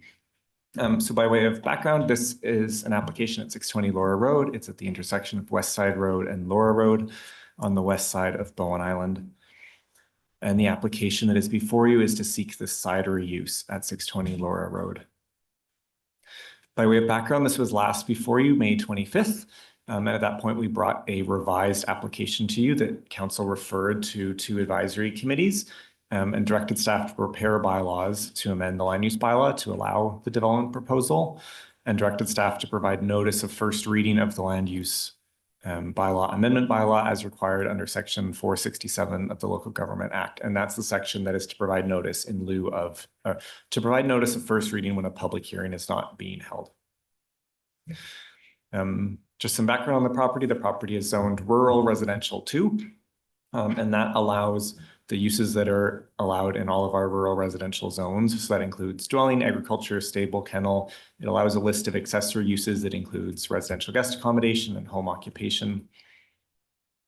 And then agriculture definition is here. It means the use of land, buildings, or structures for the growing, rearing, producing, harvesting of crops, plants, livestock, and other animals. It includes the processing and sale of products harvested, reared, or produced on that lot as well. And then in our current OCP, this property is designated R1 rural is the designation. So this is this designation is described as including large lots that provide rural resource values such as agriculture and forestry, and properties that have been maintained for purposes of a rural lifestyle. And then on this page, I just have a number of objectives that are identified in our current OCP regarding agriculture. So supporting commercial and domestic agriculture in suitable locations and to encourage local food production, to preserve lands that are used or are suitable for agriculture activity, There's a number here. So 88, to provide for supporting infrastructure necessary to maintain and strengthen the agriculture economy, or encourage land uses that are compatible with farming to be established in conjunction with agriculture activity. And so the report that you have goes over the OCP, our current OCP designations, concludes that this application is consistent with the official community plan. Just for context, I've included a couple slides just on our draft 2026 OCP, knowing we're at the sort of in-between stage where we have a circulated draft of an updated OCP, but not obviously a bylaw to enact that OCP yet. But for context, that draft would place this land designation in the rural residential transition designation, which has roughly the same densities. And our 2026 OCP has some additional policies around agriculture. So 2.6.67 is to protect and expand existing farms and orchards, especially heritage fruit trees, to enhance historic aspects of the island's food production. Okay, final one on context for this site. There is a temporary use permit on this site that was issued initially in 2021 and then renewed in 2023, and that is to permit cidery use on the property with some restrictions. Where we are in the overall process, so this application was introduced to council in May. It was referred to committees, and I'll talk about them later. And then we are here at the presentation for first reading. As currently slated, this would get referred to the Islands Trust and come back for presentation for second and third reading and then considered for adoption. All right, the Parks Environment Climate Action Committee met to consider this application.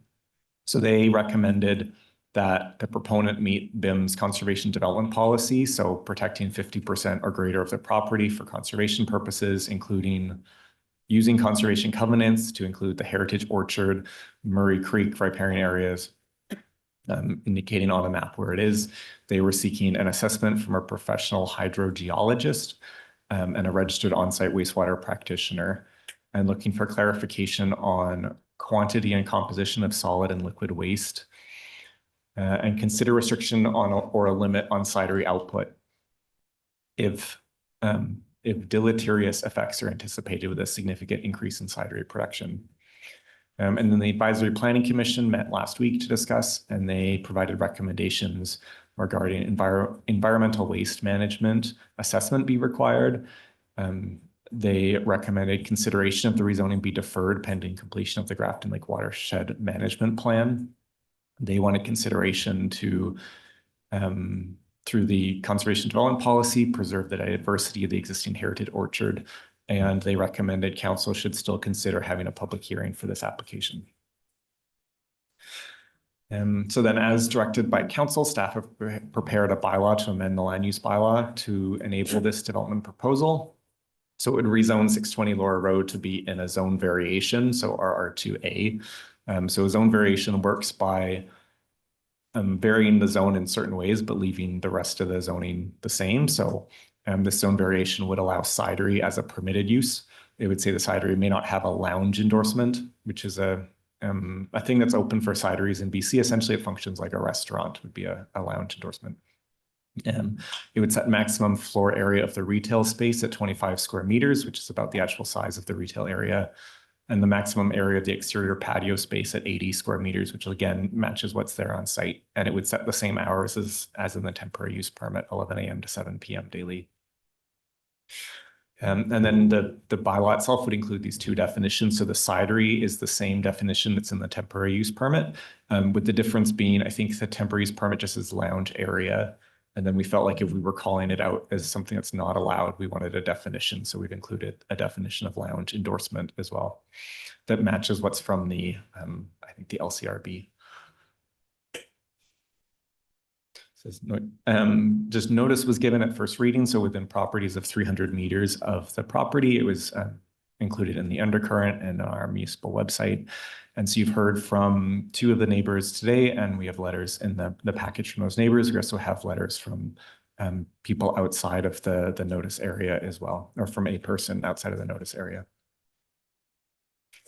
Some additional staff discussion. So water, so you'll see in your package, the Riley Cidery provided a hydrogeologist report that was completed in 2021 as part of the application for a permit from Vancouver Coastal Health. And this report gives details on water supply for the property, noting water coming from a surface water license for irrigation of the orchard and an existing well for wash water in its commercial operations. And just noting water is not used in the production of the cider itself. And secondly, for septic, so in my initial staff report in April, I had brought comment from Vancouver Coastal Health. And at that point, the application was for cidery and a guest house use. And Vancouver Coastal Health were recommending that we seek a registered on-site wastewater practitioner letter of assurance for that application. So when the applicant revised their application, I re-referred it to Coastal Health and asked specifically about the recommendation and said, if this is just for the cidery, does that recommendation still hold? So this was the reply from Vancouver Coastal Health saying, no, they don't think a letter of assurance from a registered on-site wastewater practitioner is required for this revised application, and partly noting the original, the sewage system filing for the septic system for the cidery, and that's included in your application as well. And then finally, discussion on the conservation development policy. So council's familiar with this policy. The goal of the policy is a minimum of 50% of the total land subject to the rezoning application is protected from further development. Priority to be given to protection of any identified environmentally sensitive areas and green space. So staff note areas of the property suitable for protection include riparian areas of Murray Creek and existing farmland.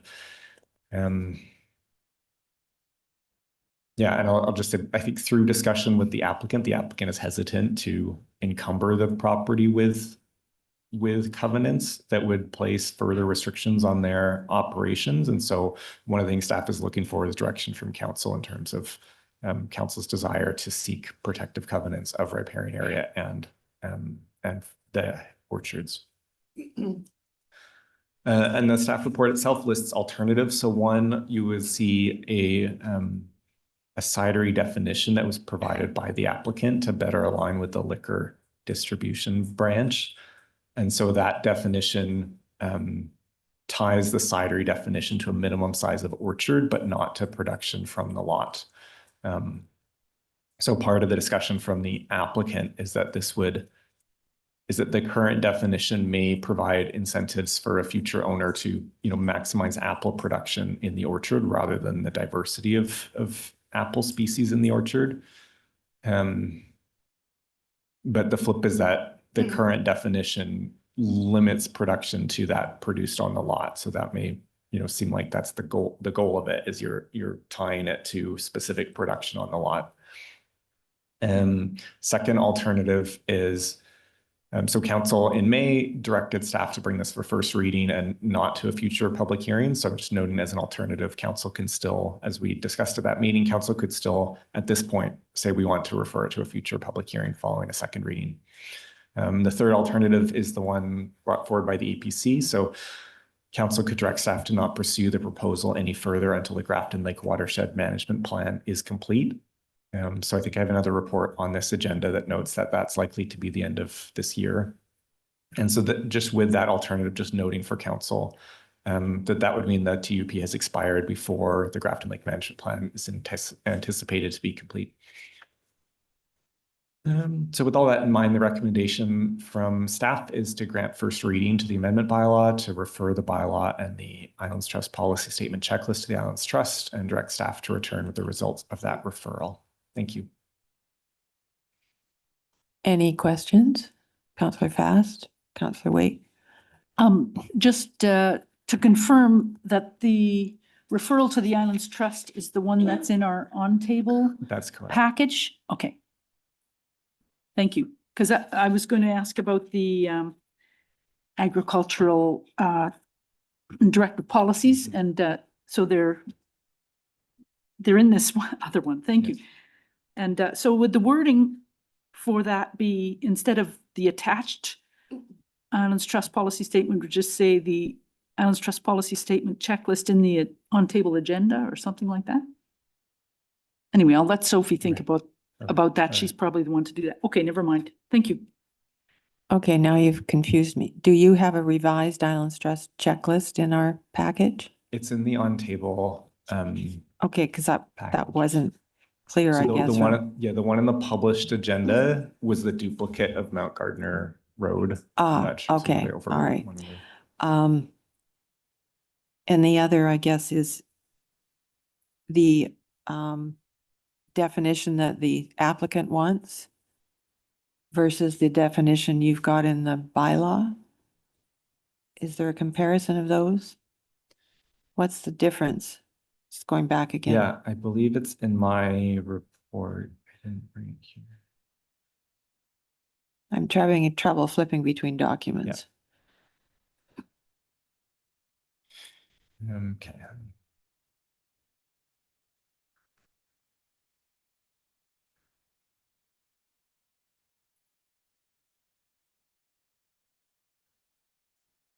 I guess I'm thinking that the liquor distribution branch might be a better definition, just so they don't end up running afoul of them.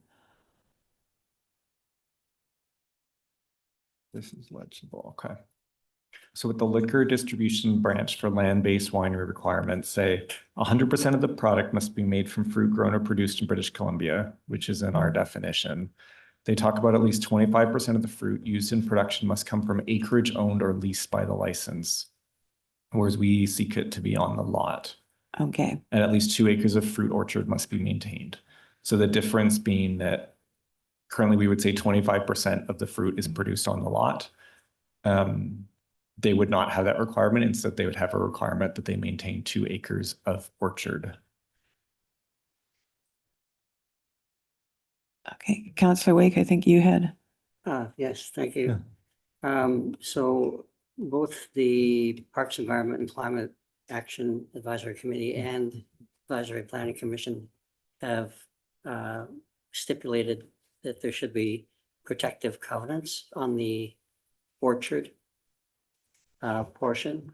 And I'm not sure if it's a heritage covenant or just a protective covenant, but are those part of your recommendation here? I don't see them. I think I would seek council direction if that's desired to be included. I think in terms of, the riparian area covenant is fairly straightforward. It's a small portion of the lot that's outside the agriculture area that is riparian. And then in terms of agriculture covenant, I guess there's different ways council could want to go. So one is to say that we protect this area as agricultural land is fairly straightforward, right? You draw it on the map, you say this is agriculture. It has to be used for agriculture, it can't be used for residential purposes or whatever else it could be. And that would protect it as, orchard or other farmland, something.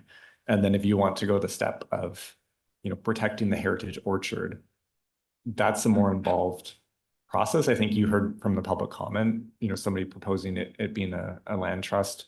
You would need some way to regulate it. If the covenant is supposed to say we want to protect the heritage trees, that they are maintained, that the biodiversity is maintained, then you're looking at, okay, who's monitoring that on a regular basis and ensuring follow-up, and that's a much more complicated covenant and more involved.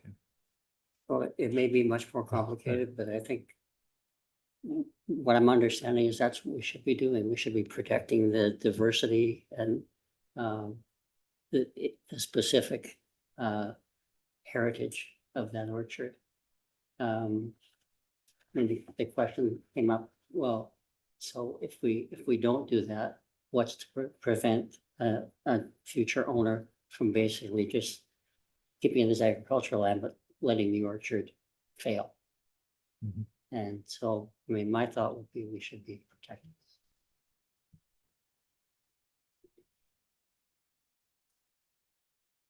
Councillor Saunders?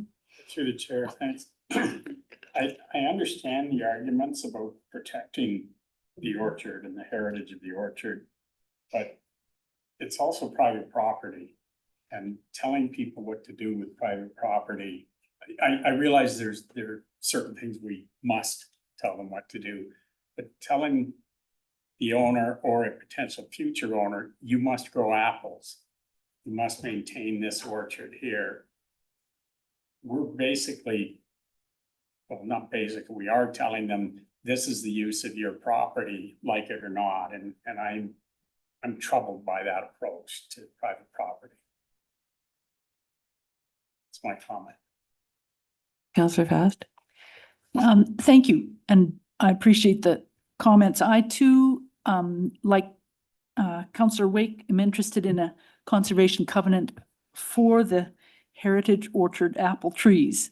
And that's because I see their value more as a gene bank and as a heritage value to Canada and beyond. Some of that genetic material was collected from down in the United States, as I understand it. This is a international kind of gene bank for our changing climate future.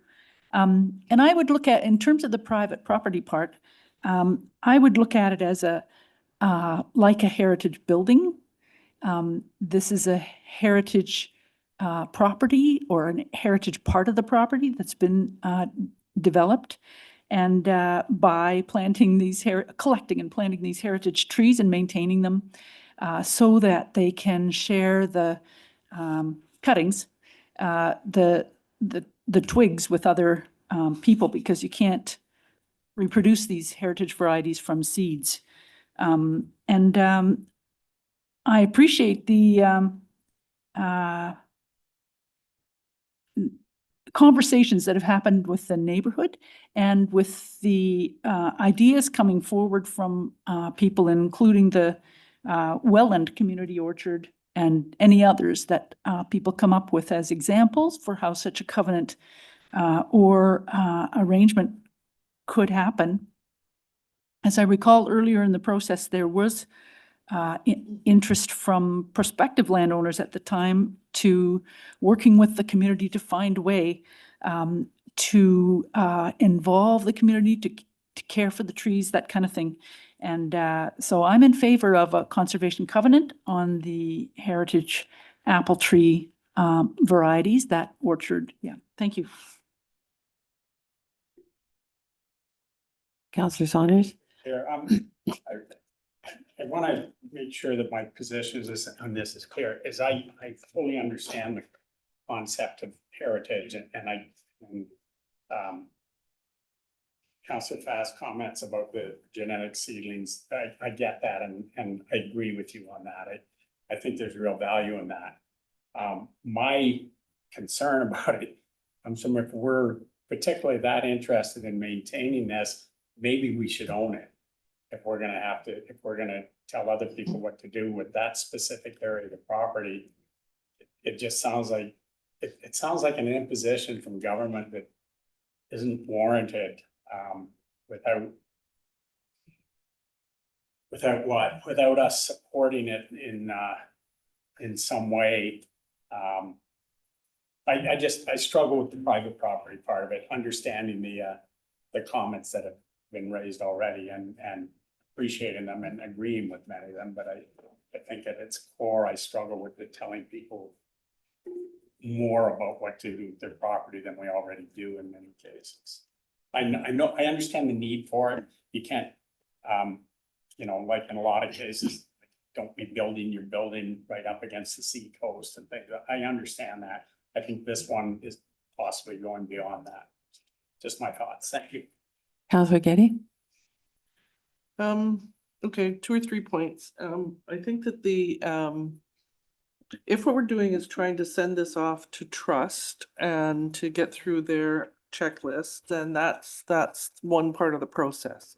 And I understand that in terms of the timeline and that this is being rushed to a certain extent, to accommodate the owners in terms of the continuation of the side rate. They can't renew the temporary use program. They have to have had it rezoned, and that they've left that application late in the process so that we're now trying to push up against that timeline.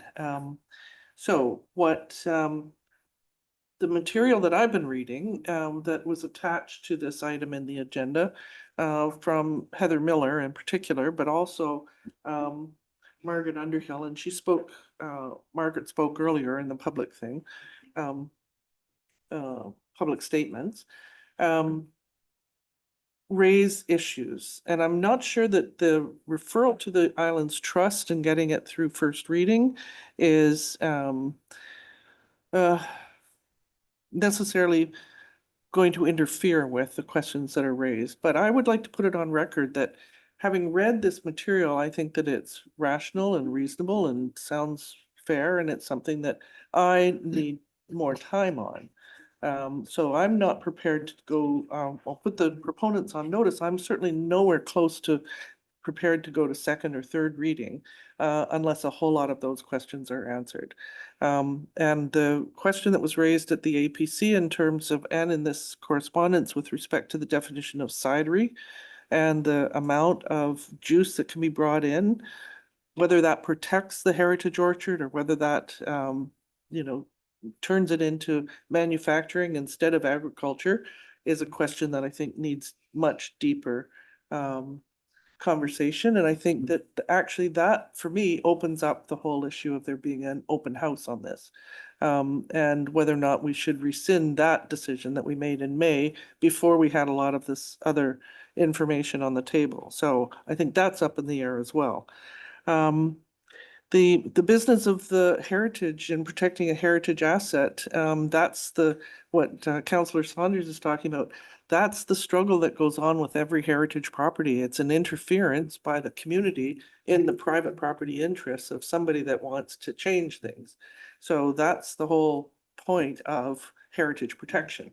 And, you know, yes, the legislation clearly allows for that kind of interference, and it is unusual and it's unique.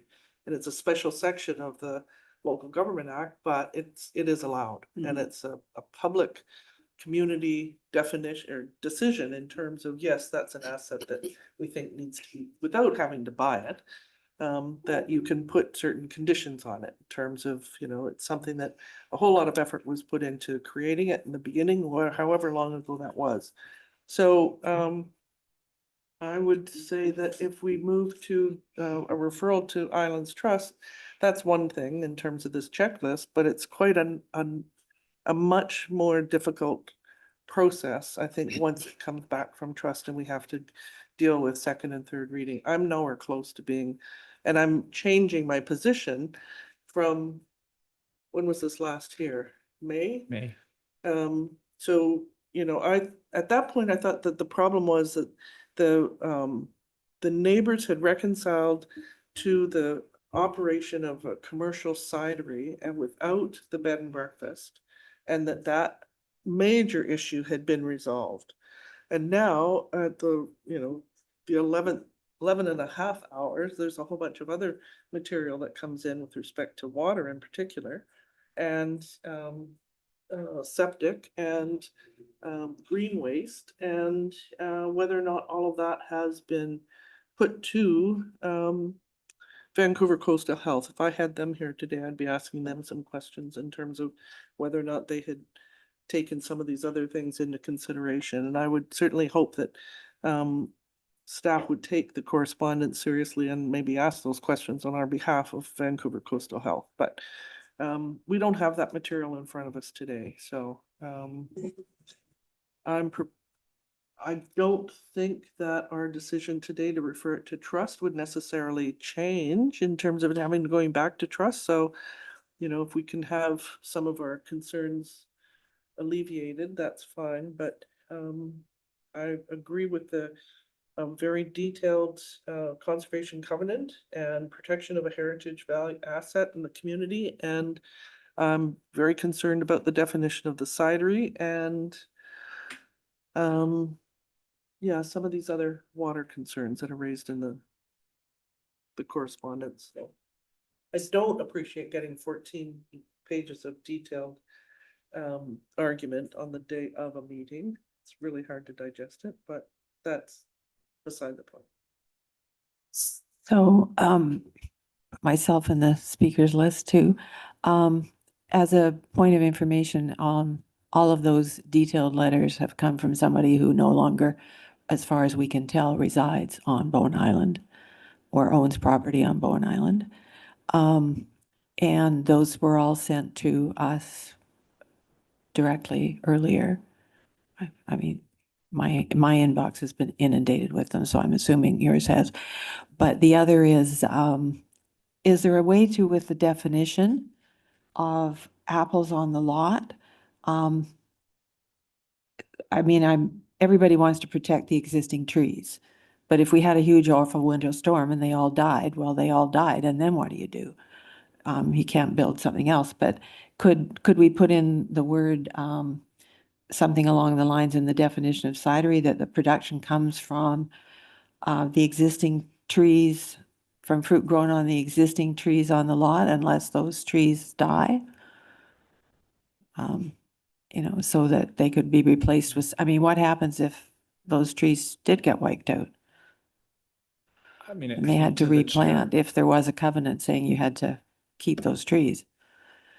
Yeah, to the chair, I mean, I think that's a question more for the covenant than the cidery definition, which is more supposed to be like an island-wide definition for okay. the cidery land use. Okay, so my other question is, if we gave it first reading today and referred it to the trust, could the covenant be explored after and be a condition of going, you know, ask staff to explore the covenant, and then at second reading, we make it a condition of second or third or final reading? I mean, yes, it can be. So me and the corporate officer had drafted some wording of council wanting to move that forward. I think the one piece, I guess, would be if the Islands Trust comes back and says, well, our approval would be, you know, conditional on there being a covenant, which they've done for some rezoning applications, then we would be saying, okay, well, then clearly, you know, the trust's expectations, this is included as well. But definitely, you know, council can amend the application at second reading. Councillor Fast? Thank you. I'd be interested in seeing the draft wording that you and the corporate officer have talked about.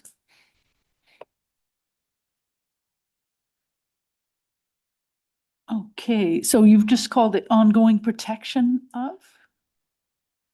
Yeah, well, we've written, yeah, just in terms of ongoing protection of the biodiversity of the heritage orchard. So it's not about protection of the agricultural land, but the idea of ongoing protection is saying it's beyond just saying, you know, you can't build a house here, but there needs some provision for ongoing protection.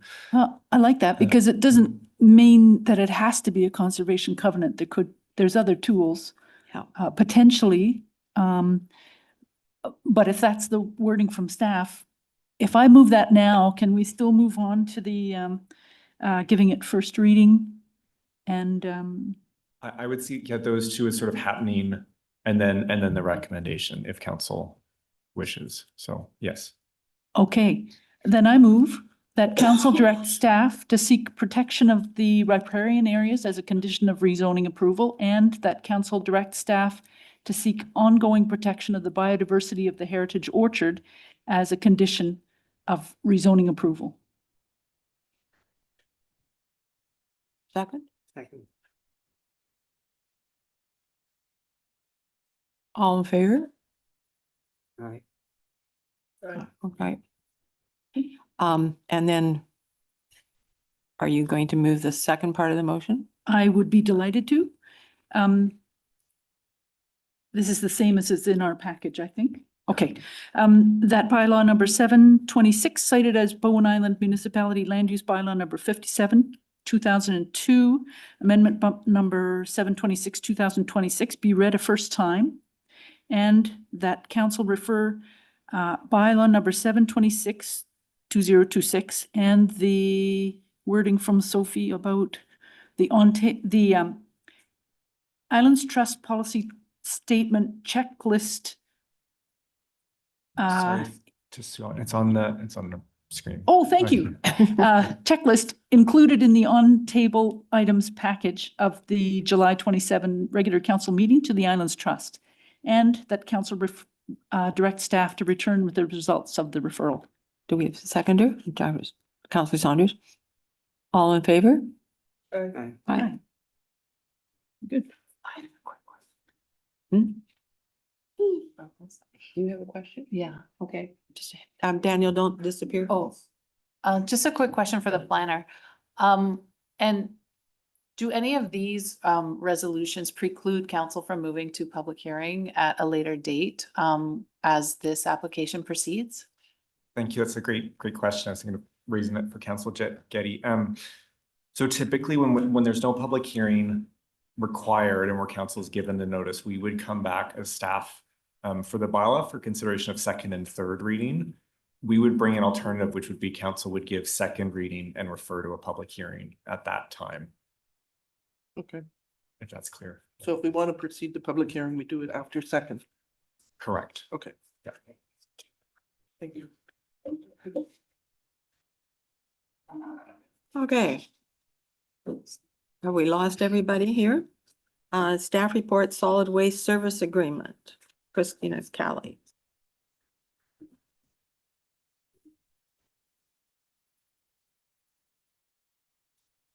Thank you, Council.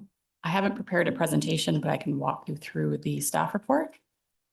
Okay, so staff are seeking council direction to issue a notice of intent for a proposed 2-year solid waste services agreement with Bowen Waste Solutions. This is for the period of January 1st, 2027 to December 31st, 2028. Bowen Waste Solutions is the municipality's current contractor and has provided continuous solid waste services on Bowen Island since 1994. Their proposed agreement would maintain existing service levels for garbage, organics, recycling, collection, as well as operation of the Bird facility, ensuring uninterrupted service while the municipality completes a comprehensive review of its long-term solid waste system. In addition to maintaining current services, the negotiated agreement includes a commitment from Bowen Waste Solutions to work collaboratively with the municipality, Recycle BC, and potentially other extended producer responsibility recycling programs in order to inform the development of an updated solid waste strategy for Bowen Island. This work will support evaluation of future opportunities, which could include potential participation in Recycle BC, assessment of depot versus curbside recycling models, analysis of recycling revenues and costs, possible on-island solid waste or composting solutions, as well as the identification of long-term service delivery options that maximize both environmental and financial benefits. The negotiated contract value is 1.434 million annually. This is representing a 14.5% increase over the current agreement. This increase reflects higher labor, fuel, transportation, equipment, maintenance, and regulatory costs experienced by Bowen Waste over the term of the existing contract. The 2-year term was intentionally selected to provide a short-term cost certainty while preserving flexibility to implement recommendations from the forthcoming solid waste strategy. Preliminary analysis indicates that participation in Recycle BC could provide significant financial benefits as well as enhanced recycling performance, which would make it important that the municipality retain flexibility while these opportunities are fully evaluated over the next 2 years. Issuing a notice of intent would support the transparency and compliance with procurement requirements by providing an opportunity for other qualified suppliers to demonstrate their ability to deliver comparable services. If no valid changes or challenge is received, staff will proceed with finalizing the agreement and return to council for approval. If a valid challenge is received, staff will undertake competitive procurement process. Thank you. Would somebody like to move the motion? Or has questions? I'll move the motion. Want me to read it? Yeah. The council directs staff to post a notice of intent to proceed with a direct award to Bowen Waste Solutions, Inc. for a solid waste services agreement, and that upon expiry of the notice period, without receipt of a valid challenge, that staff will be authorized to enter a 2-year contract beginning January 1st, 2027 with Bowen Waste Solutions, Inc. for $1,434,912 per year, and further, that should the notice be successfully challenged, staff will be directed to undertake a competitive procurement process, including a request for proposals in accordance with the applicable procurement policies and legal requirements. Seconder, Councillor Getty. Any questions, discussion? All those in favor? Aye. That would be good.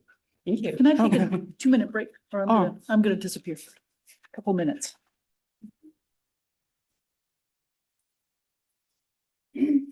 still got quorum? Hmm? Have we still got quorum? Yeah, we've got four. Well, I don't know. We've lost two members right now. Right? I think Guess we're all. looks like everybody's taking. I think we're taking a 2-minute break.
Hello everyone, my name is Mehrdad Bozorgnia. I'm the new manager of infrastructure with Bowen Island Municipality.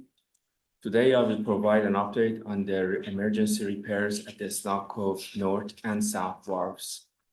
This is an information update only, and I'm not asking council for any direction or approval. I will just explain what we have found, what we have done so far, and what happens next. This is the agenda of my today's presentation. I will begin with some background on why these wharves are important. I will then explain what the structural assessment have found, the immediate safety measures that you have taken, the permanent repair scope, how the work will be completed, approval, costs, schedule, and risk, and last but not least, the long-term plan for these wharves. The aerial photo that you see on this slide has been taken by my drone. It shows north and south wharves are next to BC Ferries Terminal. These wharves support public access, vessel moorage, municipal operations, and the ambulance and emergency vehicle access. The wharves are supported on timber piles in salt water and are exposed to tides and marine borers, which damage the timber from the inside. When the concerns were identified, we have acted quickly. An emergency inspection was completed on June 12th, followed by a detailed assessment on June 16th. So what did the assessment found? In summary, widespread marine borer damage and localized advanced deterioration. The photos on this slide show the main concern better than I can explain. Some piles might appear reasonably solid from the outside, but contain large internal cavities. The assessment also found timber decay, splitting, the deterioration of the pile caps and the stringers. In total, 12 structural components were identified for immediate repair or replacement. Other components identified will require near-term rehabilitation and ongoing monitoring. Immediate safety measures. So we did not wait for the permanent repair design before taking action. Temporary full-height timber support posts were installed beside the two most deteriorated piles. This is what you see in this photo here. We also introduced operating restrictions. Only essential municipal emergency vehicles are permitted with a maximum speed of 5 km/h and only one vehicle at a time. Pedestrian access remains available and emergency and ambulance access is maintained. So in this slide, I have briefly shown the repair scope. The repair scope includes replacement of severely deteriorated timber piles, replacement of deteriorated timber pile caps, localized stringer and structural connection repairs, rehabilitation of piles with large cavities with grouted steel jacket to restore pile capacity in locations where pile replacement is not feasible. So if contractor cannot get access to fully replace a pile, what they do is that they're gonna fill the cavity with grout and then protect it with steel jacket. This is what this detail is showing here. Removal of deteriorated or marine borer infested timber from site and reinstatement of decking and other temporary removed components. A common question that might be asked is how the construction will be done. Most of the answer to that question is that most of the work will be completed from the water side. The dark areas on this slide show the approximate barge positioning. The red area is pile driving equipment on top of the barge. We have retained a specialized marine contractor who is equipped with a specialized valves that have pile driving equipment. And they also have boats that can go in between the piles that are underneath the pier structure.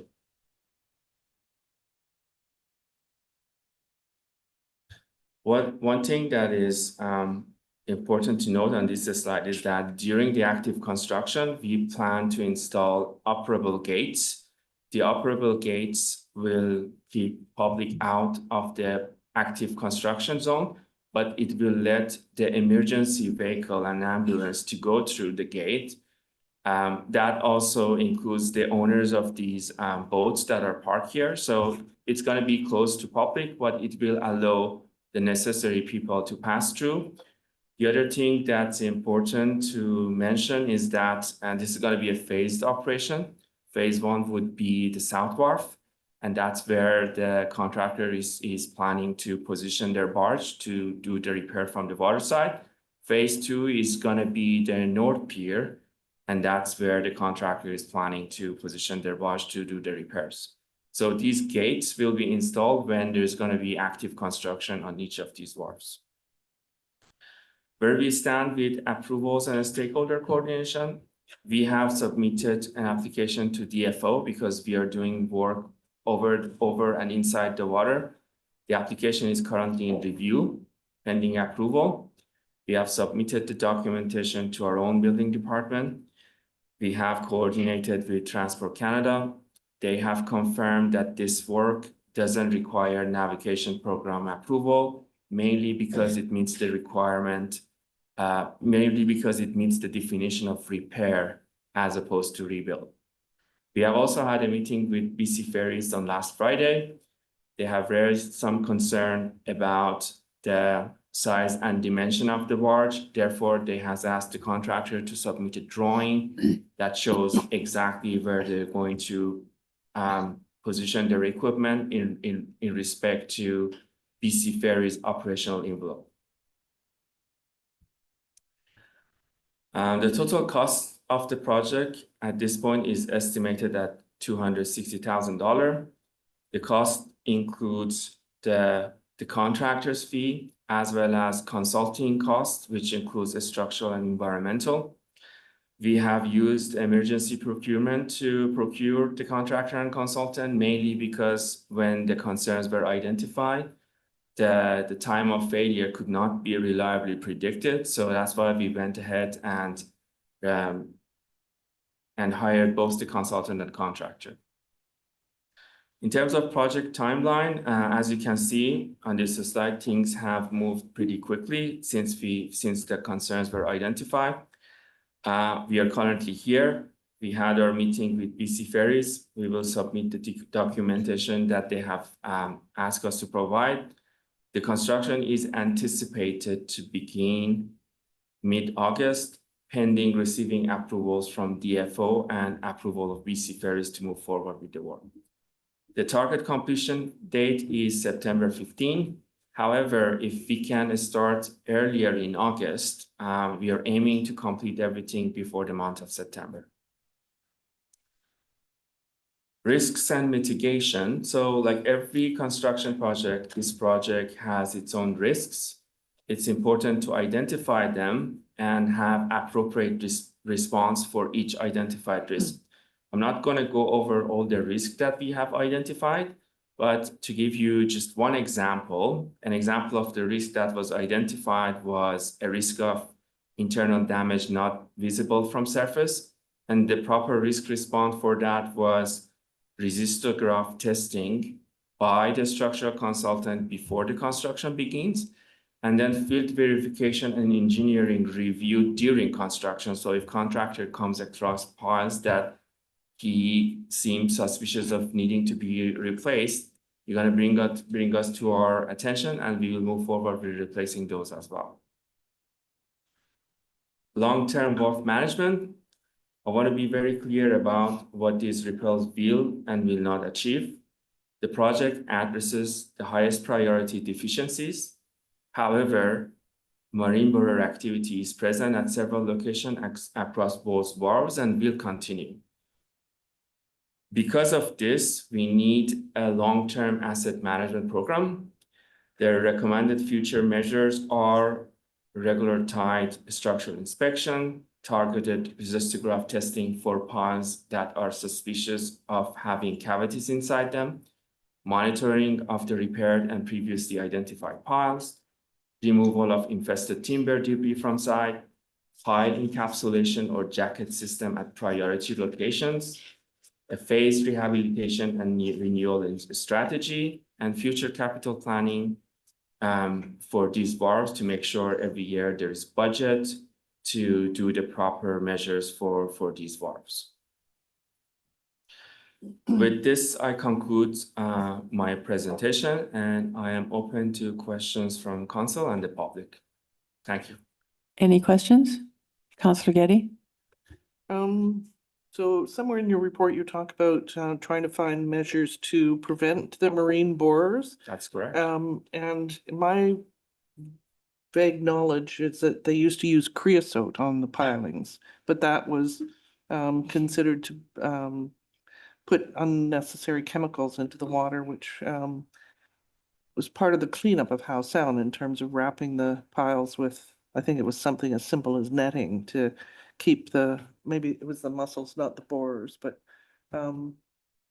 in terms of whatever preventative measures are going to be considered, then I think we have to talk about the environmental protection at the same time. So I'd like you to keep that in mind. And I'm wondering if there's any alternatives in terms of the materials that can be used for piles, like possibly cement or some metal, although it's salt water, but. Through the chair, in terms of protection, the protection methodology that BC Ferries has also used on their piles is the use of, I think, HDPE membrane to cover these piles to protect them against marine bird activity.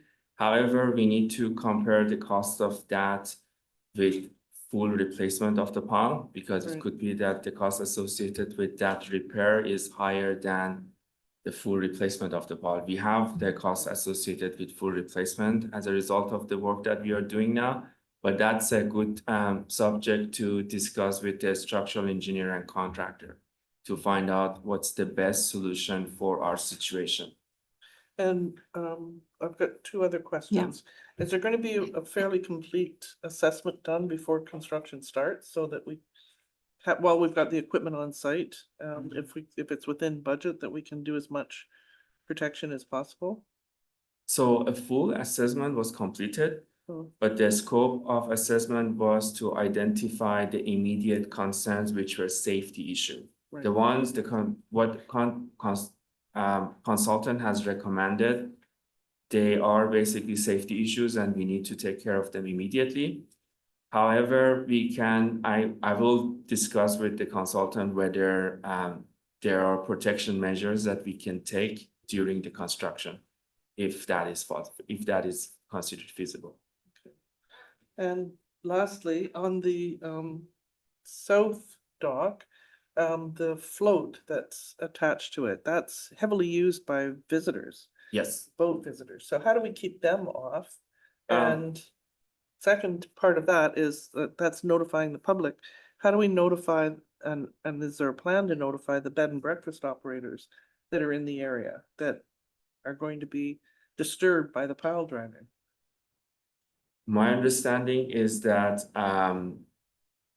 the communication will be done through staff to public, and they will be informed of these upcoming operations. In terms of visitors going over the dock, we are going to put operable gates there, and we're going to put signage there that public are not allowed, and people who are allowed are basically the ambulance and the owners of the boats who are parked on that dock. It's a risk measurement, it's a risk management effort to limit public access to make sure during active construction, we don't have public wandering around those docks. So that's why we're going to put an operable gate with proper signage that can be accessed by authorized personnel. So we don't really have any, we're not closing down the float for tourists coming in. I would say for tourists, we have to close it down. Only the people who have boats parked there should go through. Because if you think about it, this is going to be an active construction zone. The contractor knows that once they leave the site, they have to put the condition of the site in a condition that the ambulance can go through.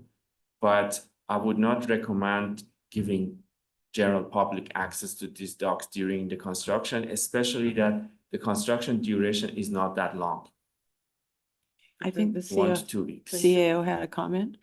Thank you. Through the mayor to Councillor Getty, I can add to that too. We have had a coordinating meeting with a large number of staff to try and identify all of the different interest holders who would need to be notified ahead of time. Talking about notification of those residents right in Snug Cove was part of that conversation. The manager of infrastructure did indicate that it was his understanding that all of the construction activity would be taking place during daylight hours. However, he is going to follow up with that because of course it's working in the water with tides, and if there is to be nighttime construction, then absolutely members of the community need advanced and significant knowledge about that potential. We are planning on closing the float to tourists. So we are going to be contacting two of the marinas in Horseshoe Bay and in West Vancouver that often send their tourists to say, hey, it's a great trip to come on over to Bowen for the day. We are going to do a very big advanced communication plan ahead of time to make sure that all of the relevant parties that we can identify ahead of time have advanced knowledge of this activity going on. Okay, Councillor Saunders? Thank you through the chair. You may have addressed this in your presentation and I missed it. Is there any reason to expect that ferry schedules might be impacted during operations, or it should be a non-issue? Through the chair, no impact on ferry schedule is expected unless something unforeseen happens that is beyond everybody's control. But the contractor has confirmed that they can work from the water side and they will stay out of ferry's operational envelope. And we had a coordination meeting on Friday with them, and also BC Ferries did not mention anything about any disruptions in their operation as a result of our work. Thank you. Anybody else? Councillor Wade? Through the chair, thank you for a very thorough report. This gives me confidence. Just following up on the question about materials, where we're replacing piles, is there any option for steel or something that wouldn't rot? Through the chair, the plan is like for like replacement, but that's a good question. I can ask that question from the structural engineer and provide reasoning about why we can move forward with the steel. Thank you. And I had a question sort of along the same lines, I guess. If all of the piles are in, say, one side or one corner or something like that, I mean, has anybody thought about just making the wharf smaller on the north dock? Not, not replacing the whole thing if the piles are all in one particular area? And I know the dock dance for the fire chief would be impacted, but other than that, I mean, do we need that big a north dock? Through the chair, on the north or even south dock, we don't plan to replace all piles. It's only 12 members that are identified for emergency replacement. And they're interspersed throughout they're not all along the one side or something like that? They're scattered to some extent, but on the south dock, luckily, most of them are on one end of the pier, which allows the contractor to do the repair work from the water side. They're not in the middle that requires basically taking out the deck and do the work. There are one or two piles that are in the middle, and for those, what the contractor will do is that they're gonna temporarily support everything from the bottom, and they do the replacement from the steel from below. Yeah, no, I was more thinking of, the north dock. I don't think there was any changes anybody would want to the south dock. So I was just thinking if all the piles were at the one end of the north dock, then make it smaller. Yeah. Through the mayor to your question, there's actually not a significant amount of work that has to take place on the north dock. Okay. There's, I That's think, completely true. 2 piles, is that There's it? much limited. The extent of damage to the north pier is much smaller than Okay. the south pier. Okay, So thank it's you. only a pile cap, and I think maybe 1 or 2 columns that need to be replaced. Okay, great. Any more questions? Sure, since you're looking at me, I just thank you. I'm really happy to see the safety of that of the docks addressed. And I always wondered about the dock dance and all the people jumping up and down at the same time, and would like to be sure that we've been as careful as possible. So thank you very much. Okay, thank you for your presentation. It was great. Okay, who's up next? Oh, Daniel's back.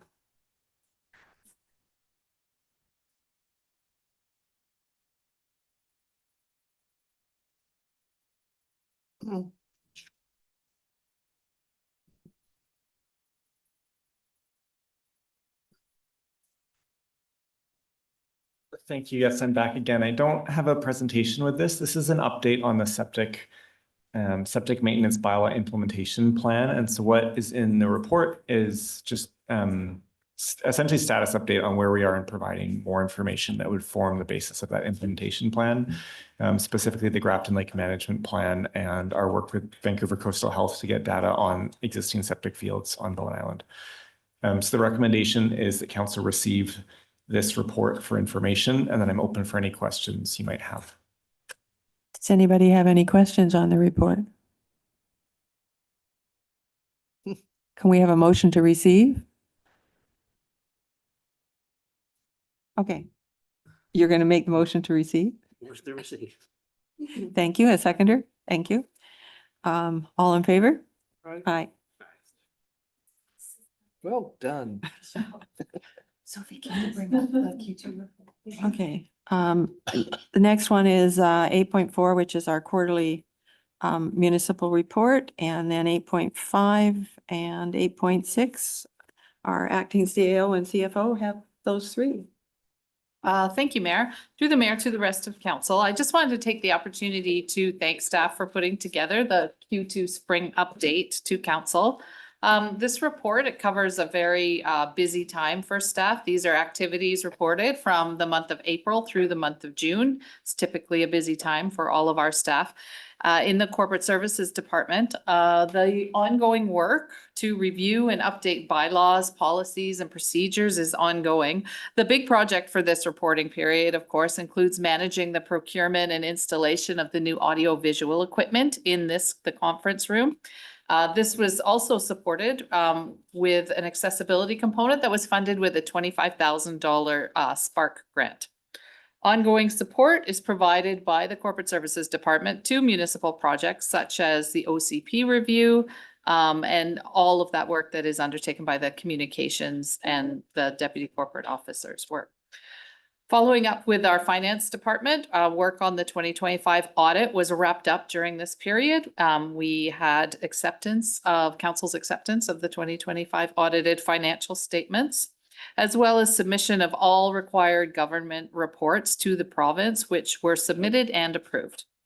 This period also marked the approval of the 2026 five-year financial plan and setting of the annual tax rates and sending out of all the tax notices and collection of the annual property taxes. So Q2 marks a very busy period in the financial services department. The engineering and public works department has been busy with a new project that's begun, as you just learned, the docks located in Snug Cove. As well, a large culvert replacement on Dorman Road has been started at Davies Creek, and that will move forward, as well as work that was undertaken up on Taylor Road at Dallas Drive was completed, which resulted in improved drainage and road structure there. Work on the wastewater treatment plant. So within the sewer system, currently there has been a technical review of the sewer inflow and infiltration project. So council can expect an update results from that project next quarter as that review is taking place over the summer. A lot of work was undertaken in Q2 on a new bylaw to update the sewer regulations addressing the fog, the fats, oil, and grease going into the wastewater treatment plant.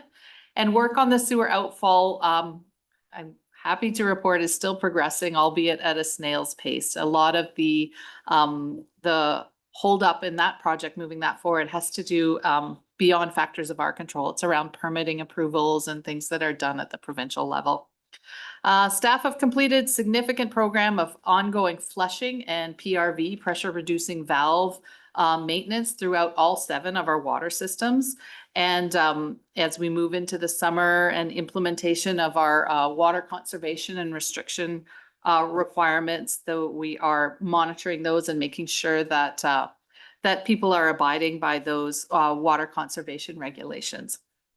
Routine maintenance is going on at the wells and pump stations, and lots of work going on around installation of backflow prevention devices in several of the systems. Parks and trail work is going on underway during this period, especially when the spring, when we have the combination of sun and warm temperatures and rain, a lot of really kick-started vegetation growth. So you see a lot of activity around the island on brushing maintenance programs. Significant progress made as well in the Public Works Department on the implementation of their software, new asset management system software, which was acquired and is being implemented. And hopefully you've all seen the new citizen request portal that's up and operational, and that's an opportunity for citizens to directly enter their own service requests. You know, if they see a pothole, they can notify the Public Works Department, and we'll get that into our work list and a work order created for that.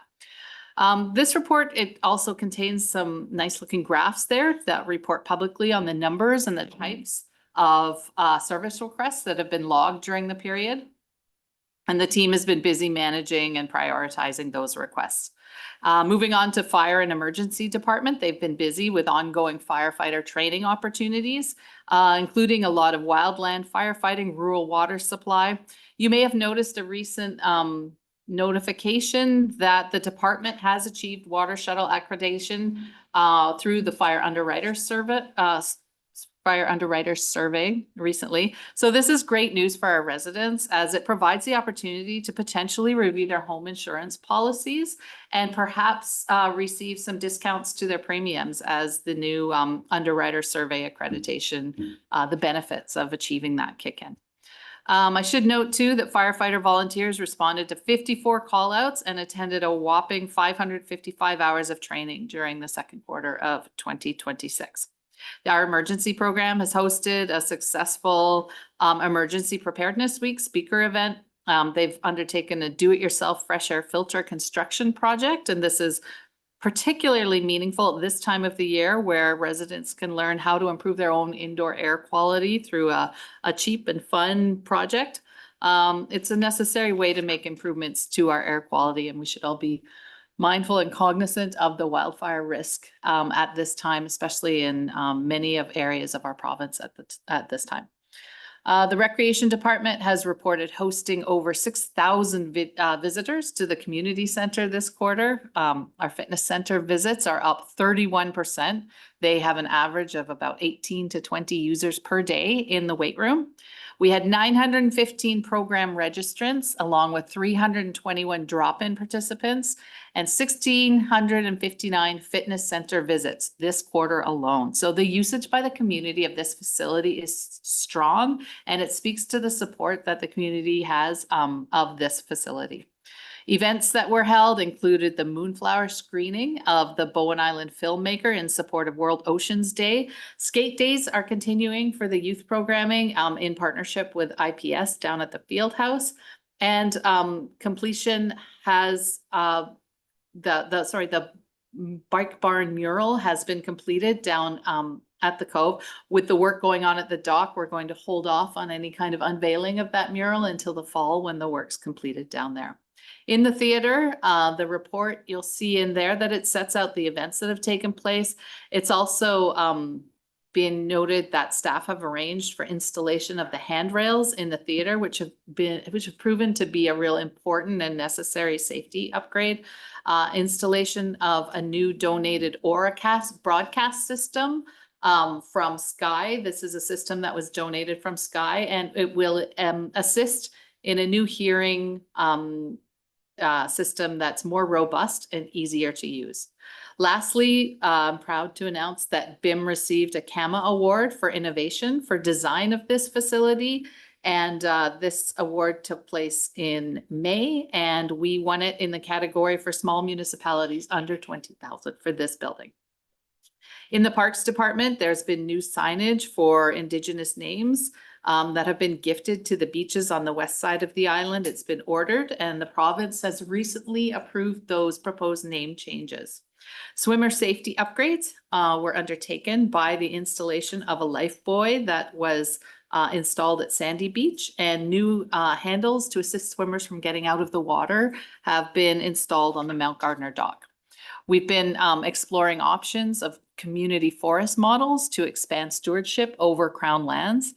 And the big event in June, of course, if you missed it, you can still go online and view it. It was a wildlife safety education event with wildlife experts and the Metro Vancouver Parks, the RCMP, conservation officers, all taking part. And I recommend everybody go online and watch that event. It was a busy time for our planning department. Of course, they're still working on several initiatives. Most importantly, of course, is the OCP review. That has just recently closed the round 2 engagement process, and those results will be delivered to council in the fall. The ongoing initiative to rezone municipal lands as parks is wrapping up, and that will help to ensure that public lands are held and protected for recreational, environmental, and community purposes in perpetuity. The work of the septic maintenance program review, as Planner Martin has just indicated, it is just kind of on hold while we work through this OCP process, but we're going to pick this one up again in the new year once the OCP review has concluded. Bylaw has been very busy supervising and overseeing the ferry marshalling program. We're halfway through the summer. The program has proven to be very successful, adding to the safe and orderly marshalling of vehicles and pedestrians in Snug Cove. The work, again, I'd like to commend their work publicly. It's very important to assist keeping that ferry loading on time, hassle-free, and contributing to on-time operations of the ferry.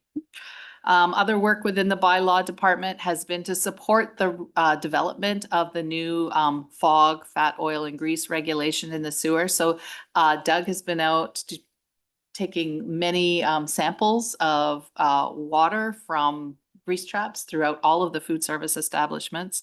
And we'll be working with those businesses quite closely in order to implement those recommendations beginning this month. There's going to be ongoing checking and compliance and requirements for making sure that the fog going into our wastewater treatment system is kept to a minimum, which we anticipate is going to help to address the smell. Lastly, in bylaw, they've got a new violation ticket maintenance module that has been implemented. So that software has been acquired. It's going to streamline the violation ticket tracking and monitoring process going forward.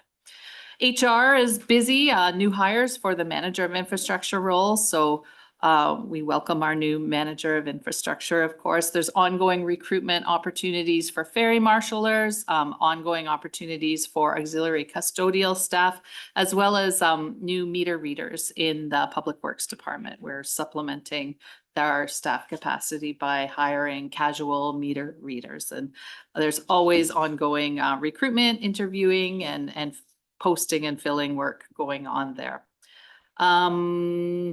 Should be noted when we look at the section of the report on the library bid a fond farewell to our 30+ year chief librarian, Tina Nielsen.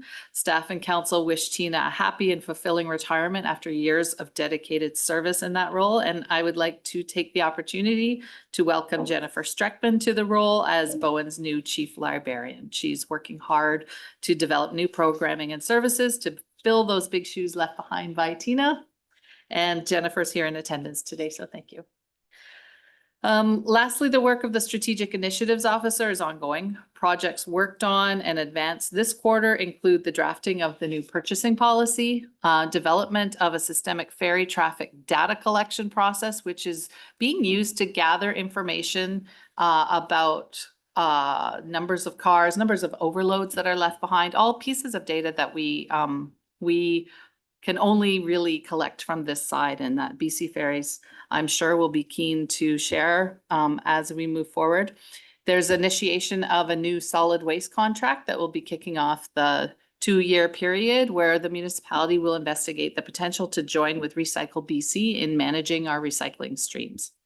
Discussions have been taking place and are ongoing with Circle Ferries to explore the feasibility of new passenger-only ferry service in the Cove. Very high-level discussions at this point, but they certainly have indicated a keen interest to include Bowen as a stop-off for their new service. And lastly, the library included a summary of the programming and events that have been taking place at the library, including very successful summer reading club, implementation of accessibility improvements to assistive technology, including some new computers, dedication of new spaces for large print books.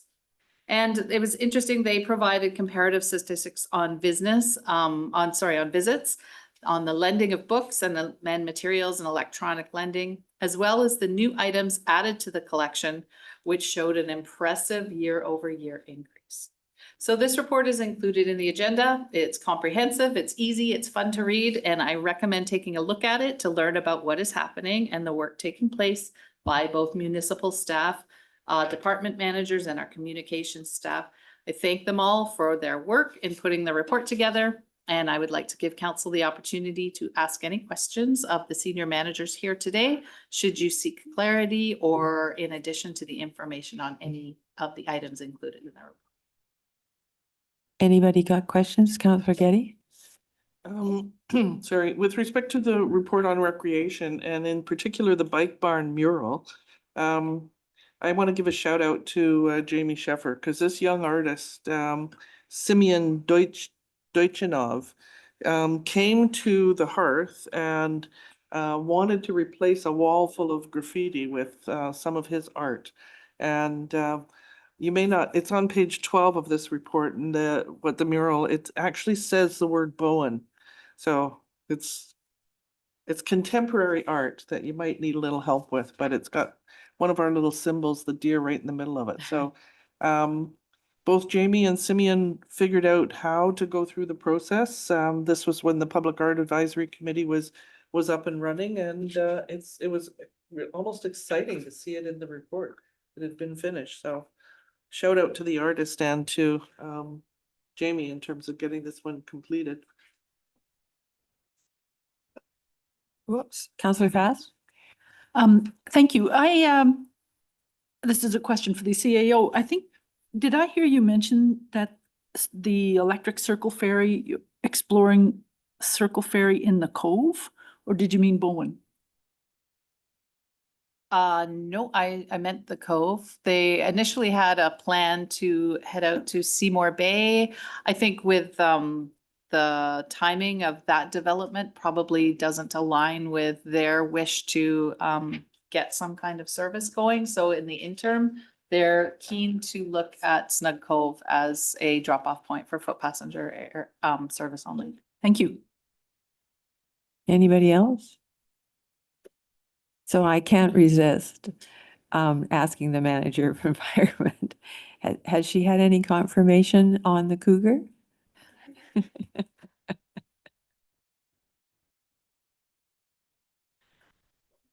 Thank you, Chair, for the question. No, we have not received any confirmation about the cougar's presence on the island currently. The last update we gave was on July 8th. There is a news release that everyone can read to. That's the last update we've received from conservation, and nothing further on that. Thank you. Anybody else? So we need a motion that council, I'll move that council receive the 2026 Q2 quarterly report as presented at its July 27th, 2026 meeting for information. Second. Thank you. All in favor? Aye. Okay. Budget update. Thank you. Item 8.5 is a Q2 budget update. I will like to start this presentation off just with a quick review of property tax collection statistics. In 2026, the total taxes levied were just over $18.2 million. And as of July 2nd, the due date, we had collected about $17.1 million. So that's a collection rate of about 94%, which is in line with previous years. We range about 93% of our taxes collected by the due date. So that's really good news. It shows that people are not paying their taxes in favor of paying other bills. They are maintaining their priority on paying those property taxes, of course, because it is a significant penalty for late payment. So I'm happy to see that that is staying high. Kind of hand in hand in that is the property tax deferment statistics. It was very interesting this year with the changes to the provincial government's interest rate on the deferment program. Last year, we had 293 applicants for the property tax deferment program. This year it was dropped way down by 43%. We had only 168 applicants for the program this year. Last year, the amount deferred was just over almost $1.9 million in property taxes. And this year, it's with the fewer number of applicants, it's dropped down to 1.1 million. So that's a decline of, as I said, 43% residents participating in the program. And you can only chalk that up to the change in the very favorable interest rate that until now the provincial government had applied to that program. Average deferral is about $6,987. So looking at our financial results up till second quarter, we have our taxation revenue. Taxation revenue is very much in line with budget. There was a change in the number of folios between the preliminary budget and the final budget. So there was an overestimation of a few folios. So our solid waste parcel tax revenue is down by about $7,700 than what we had budgeted for. There are no other property tax appeals that are underway at the moment that would indicate that we should be concerned in any way about the property tax revenue figure that we will receive for this year. Other fees and charges, of course, are categories such as development fees and business licenses, recreation revenue, and wharf fees. I do believe that possibly could be a little bit lower than budget. A couple of things that are driving that, of course, with this big wharf project that's going on and the closure of the dock. I'm assuming that we're going to have reduced wharf revenue this year. So I put a provision in for that, as well as we are noticing again a slowdown in building activities. So I do believe there's a possibility that we will not meet our building permit revenue target for this year, but I do believe that we should be close, maybe about $10,000 under. So all in all, we'll be very close on that line item. Our federal grant revenue is typically tied to specific projects. I do believe that the OCP review process, we may need to access some potential potentially if we can access the housing accelerator funds to fund any overages. I do believe that we could require use of almost up to $20,000 of that funds in order to complete the OCP review project. Other uses of the housing accelerator funds this year will be $120,000 to complete the wastewater treatment plant inflow and infiltration program. We are committed to providing Birch with $150,000 of funding. And as well, we do have set aside $20,000 to complete the sewer DCC bylaw project. Provincial grants that we'll be receiving this year, there's about $132,000 left of FireSmart funding to support the coordinator position, as well as the assessments and the rebates and the community events that take place under that program. $230,000 of funding approximately is remaining towards the Eagle Cliff water main portion of the project. There's about $50,000 funds remaining in the OCP development approvals grant project. About $25,000 of Spark grant funding was received and used to finance the accessibility component of this room. And $150,000 of TransLink funding has been included in the budget in order to undertake the upcoming project to improve Trunk Road. I'll talk a little bit about our other revenues. They include things like late payment penalties or interest on unpaid taxes. We do believe that should come in at approximately $144,000 this year. Last year, it came in at $153,000, so not a significant amount of variance year over year. And as well, we do have a couple of other items in this revenue category where we anticipate that we'll have variances. One of them, of course, is the fact that we are collecting money and setting it aside for the Knick-Knack Nook building project. We've received approximately $31,000 there, which we are holding aside for the new building replacement at the Knick-Knack Nook. And we have approximately 16,000 of new revenue that came through the Public Works Department as we are undertaking agreements with homeowners who are encroaching on public property to collect annual fees for the right to continue that encroachment. So that's unbudgeted revenue, and it's a new program started this year. Our investment revenue potentially could be down. Interest rates have stayed lower than maybe anybody anticipated this year, given the fact that there is ongoing turmoil with tariffs, with war in Iran.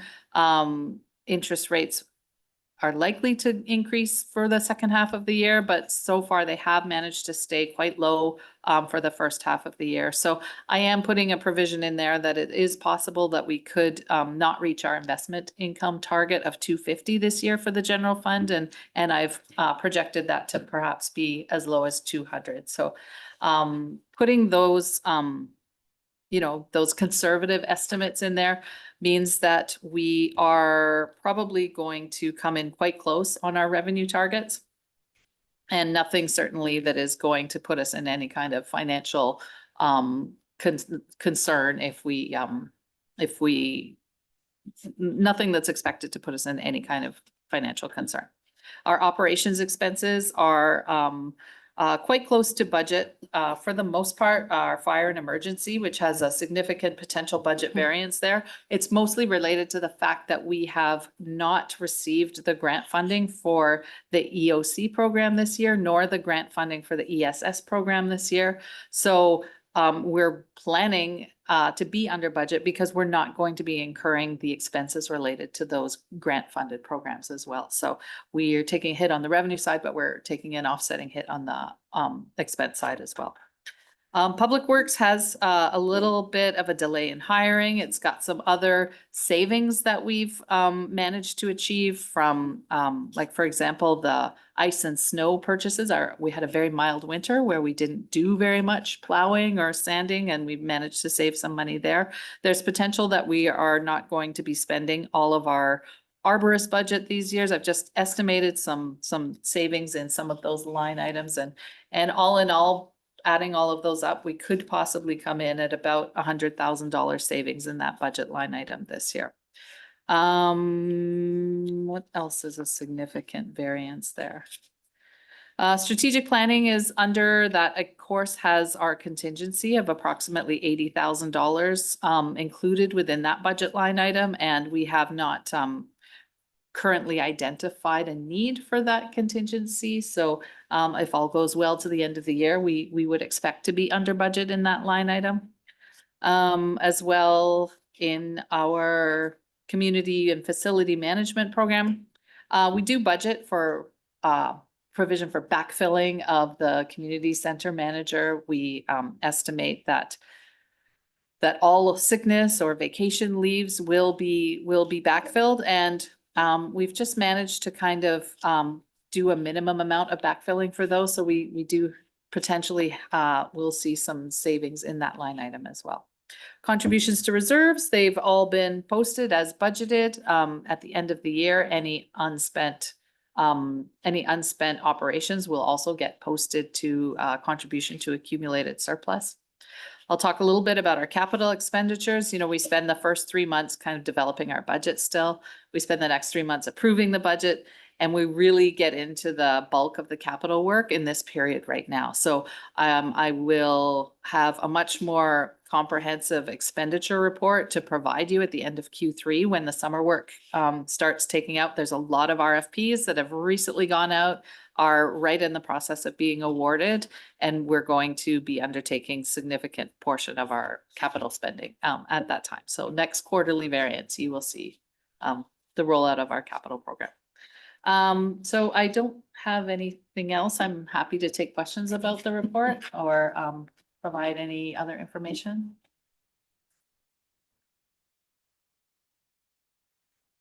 You commented on one thing in there that we hadn't received the grants, both for emergency ESS and but they were both related to the emergency program. That's right. That, So it- every year we apply for an EOC, an Emergency Operations Center grant of about between $30,000 and $40,000. That was not approved this year, and nor was the $30,000 grant that we applied for to support our emergency social support volunteer but none of that has any impact on, bottom line. on the, staffing or positions that are in that emergency operations section. No, we fund all of the staffing out of the municipal taxation budget, and the grants are extra events, workshops, tabletop exercises, those sorts of things that we would Okay, normally thank you. undertake. Anybody else got any questions? So I will move that council receive the 2026 Q2 quarterly report. Am I getting the right one? At its, as presented at its July 27, no, just a minute, am I in the right one? No, I'm not. I would move that council receive the 2026 quarterly 2 budget update Yeah. as provided at its July 27, 2026 meeting for information. Yep. Seconds. Second, okay. We'll give Councillor Wake that one. All in favor? Aye. Okay. So 8.6. Lastly, the last update report for council, I just wanted to give you a bit of an oversight of where you're at with your strategic plan objectives for this point in your council term. Looking at the first area of priority, those objectives related to diverse and resilient community. Several of the objectives are going to be complete now or will reasonably be complete by the end of the council term in the fall. For example, the MRDT bylaw, you'll be looking at a recommendation from the planner coming forth at your first meeting back in September as to whether or not to move forward with that municipal regional district taxation bylaw. The wastewater DCC bylaw we'll be looking at getting that done by the fall. There is a developer meeting, a meeting with the development community scheduled for September 21st. And that, of course, is a bylaw that is set to collect funds from new people joining the wastewater system. So that's been in the works for quite a long time, and that developer meeting is a key part of that bylaw. Ongoing and updating things. We will be looking probably in the new council term to update the agreement with the Hearth, do a new agreement with Family Place, and as well as Tourism Bowen. That, of course, is dependent on the results of the MRDT bylaw process. So at the same time, we are hoping to continue to work with BC Ferries, moving towards we do have a bylaw that has been moved by council to 3 readings.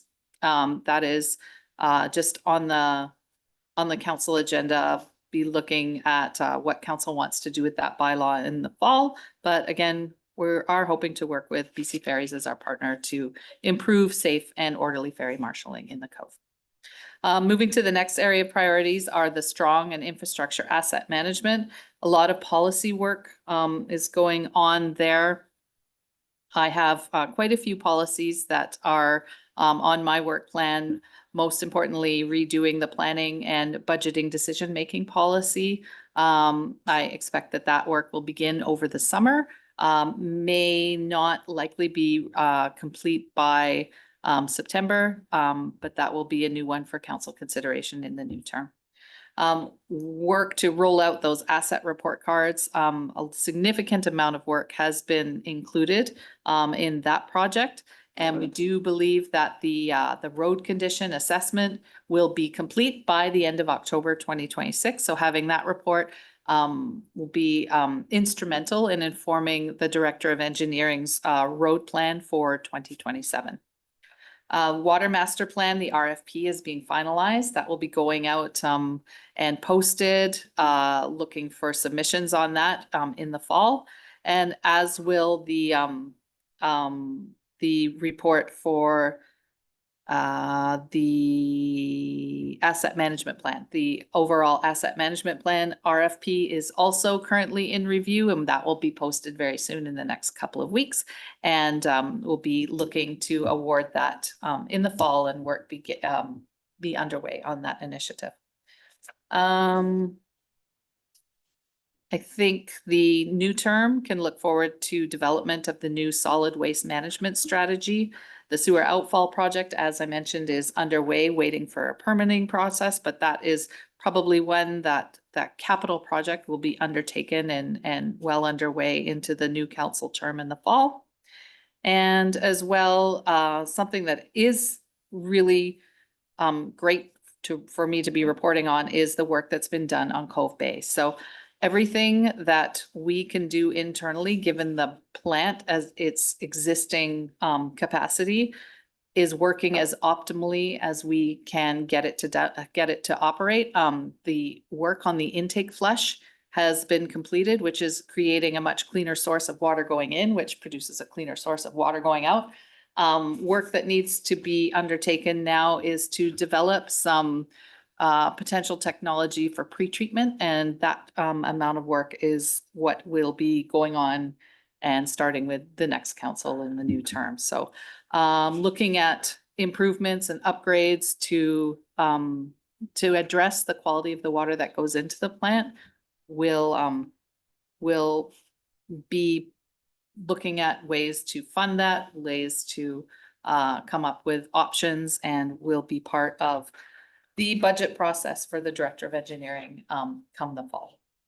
And lastly, engaged community and effective government. These are items that are really ongoing things.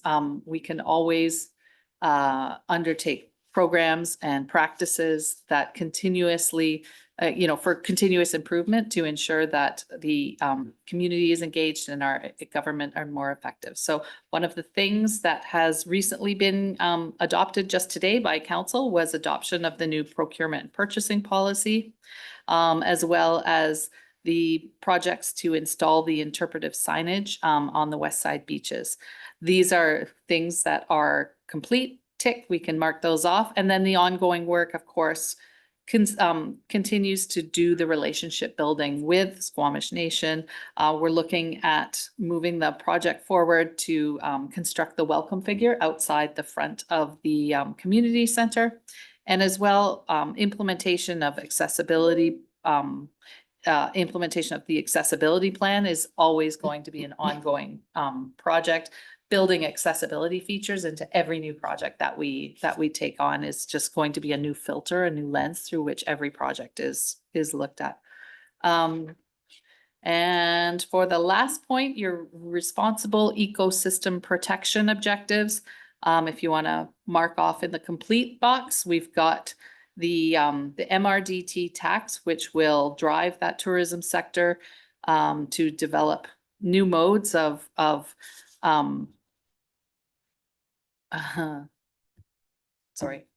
finalizing the municipal land zoning designation is the second point that council could put a check mark box in complete, and as well as completion of the builders workshop. Then the ongoing things that will probably carry forward into the new council includes, as I said, ongoing engagement with Squamish Nation regarding the OCP, the new septic management bylaw, and as well looking at options to manage gray water reuse. All of those little projects, not little, but all of those projects will be ongoing things that the new council will continue to work on in the new term starting in 2026. Any questions? Councillor Getty. On the last page under forest landscape management, this is there's a word at the very last under status of July 26. It says complete, but staff will continue to explore alternative options for stewardship of crown lands. I was at one meeting and it was very interesting and productive, and but there was a lot of follow-up and homework. So I would ask that you remove the word complete in that. one point. I think it said complete because the staff report had come back to council to provide the information about the community forest. That's not to say that there aren't I more. thought that was the start. Does the manager of Parks and Environment have anything to add to that one? Thanks for asking. I think we just put complete because we thought that in terms of the council direction to look into forest landscape plans, that portion of the research was done and that council had decided not to move forward with a forest landscape plan or a community forest.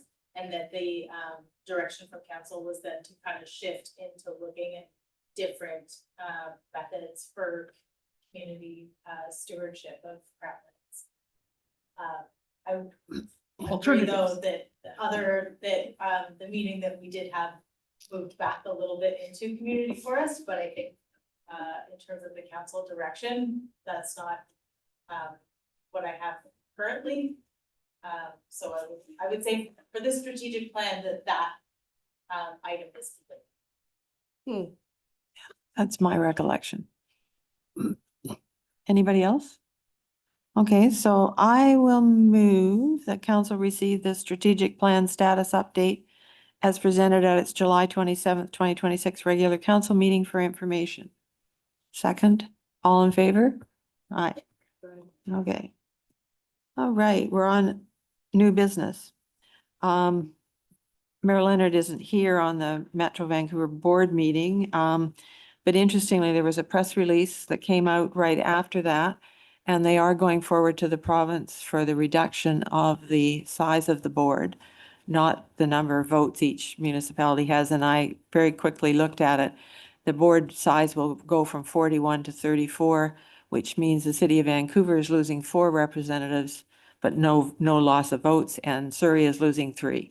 So and I think we all saw the mayor of Surrey was on the news, I think, not happy with that. So that's all I know about that. And anybody know anything about TransLink meeting? No? Okay. Islands Trust update.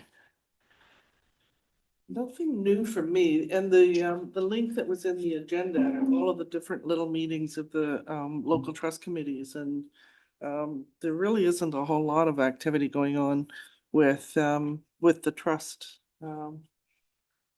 for July and parts of August. There's some meetings coming up in terms of planning things, but it's the summer, so. I have a couple of things I can add. Trust Council tried to hold a committee the whole meeting last week, but we were short one of a quorum. So that it was sort of reviewing the input received from agencies from the formal referrals about the update of the trust policy statement. So that meeting didn't happen. We did have a trust programs committee that a meeting that I was in on the Thursday, and of interest might be that Islands Trust put together a webinar for realtors about what is the Islands Trust, so that they can communicate that with people wishing to purchase property, and so to reduce surprises. And then I haven't looked at it yet. I've just found out about it. And Financial Planning Committee is having a meeting in mid-August, and I'll be chairing that, but I don't have any information yet. Nobody else? All right. I could just add to update council that the work between the Islands Trust CFO and myself is ongoing. We meet usually every Friday for an hour or two, and we're going over the Islands Trust requisition allocation formula. So that is a very detailed process. It's a good learning opportunity for the Islands Trust CFO because they are new in their role this year. So really taking an opportunity to review all of those budget line items and really understand what's in them and help to decide if that is something that should appropriately be allocated to the municipal pool or not. And I think that's very positive work that's going on there. Thank you. All right. I think we're down to question period. I don't think there's anybody in the audience, nobody online. Nope. motion to adjourn. John, Counselor Saunders, and Counselor Wake. Okay. The meeting is adjourned. We've got a closed meeting, so 4:30 for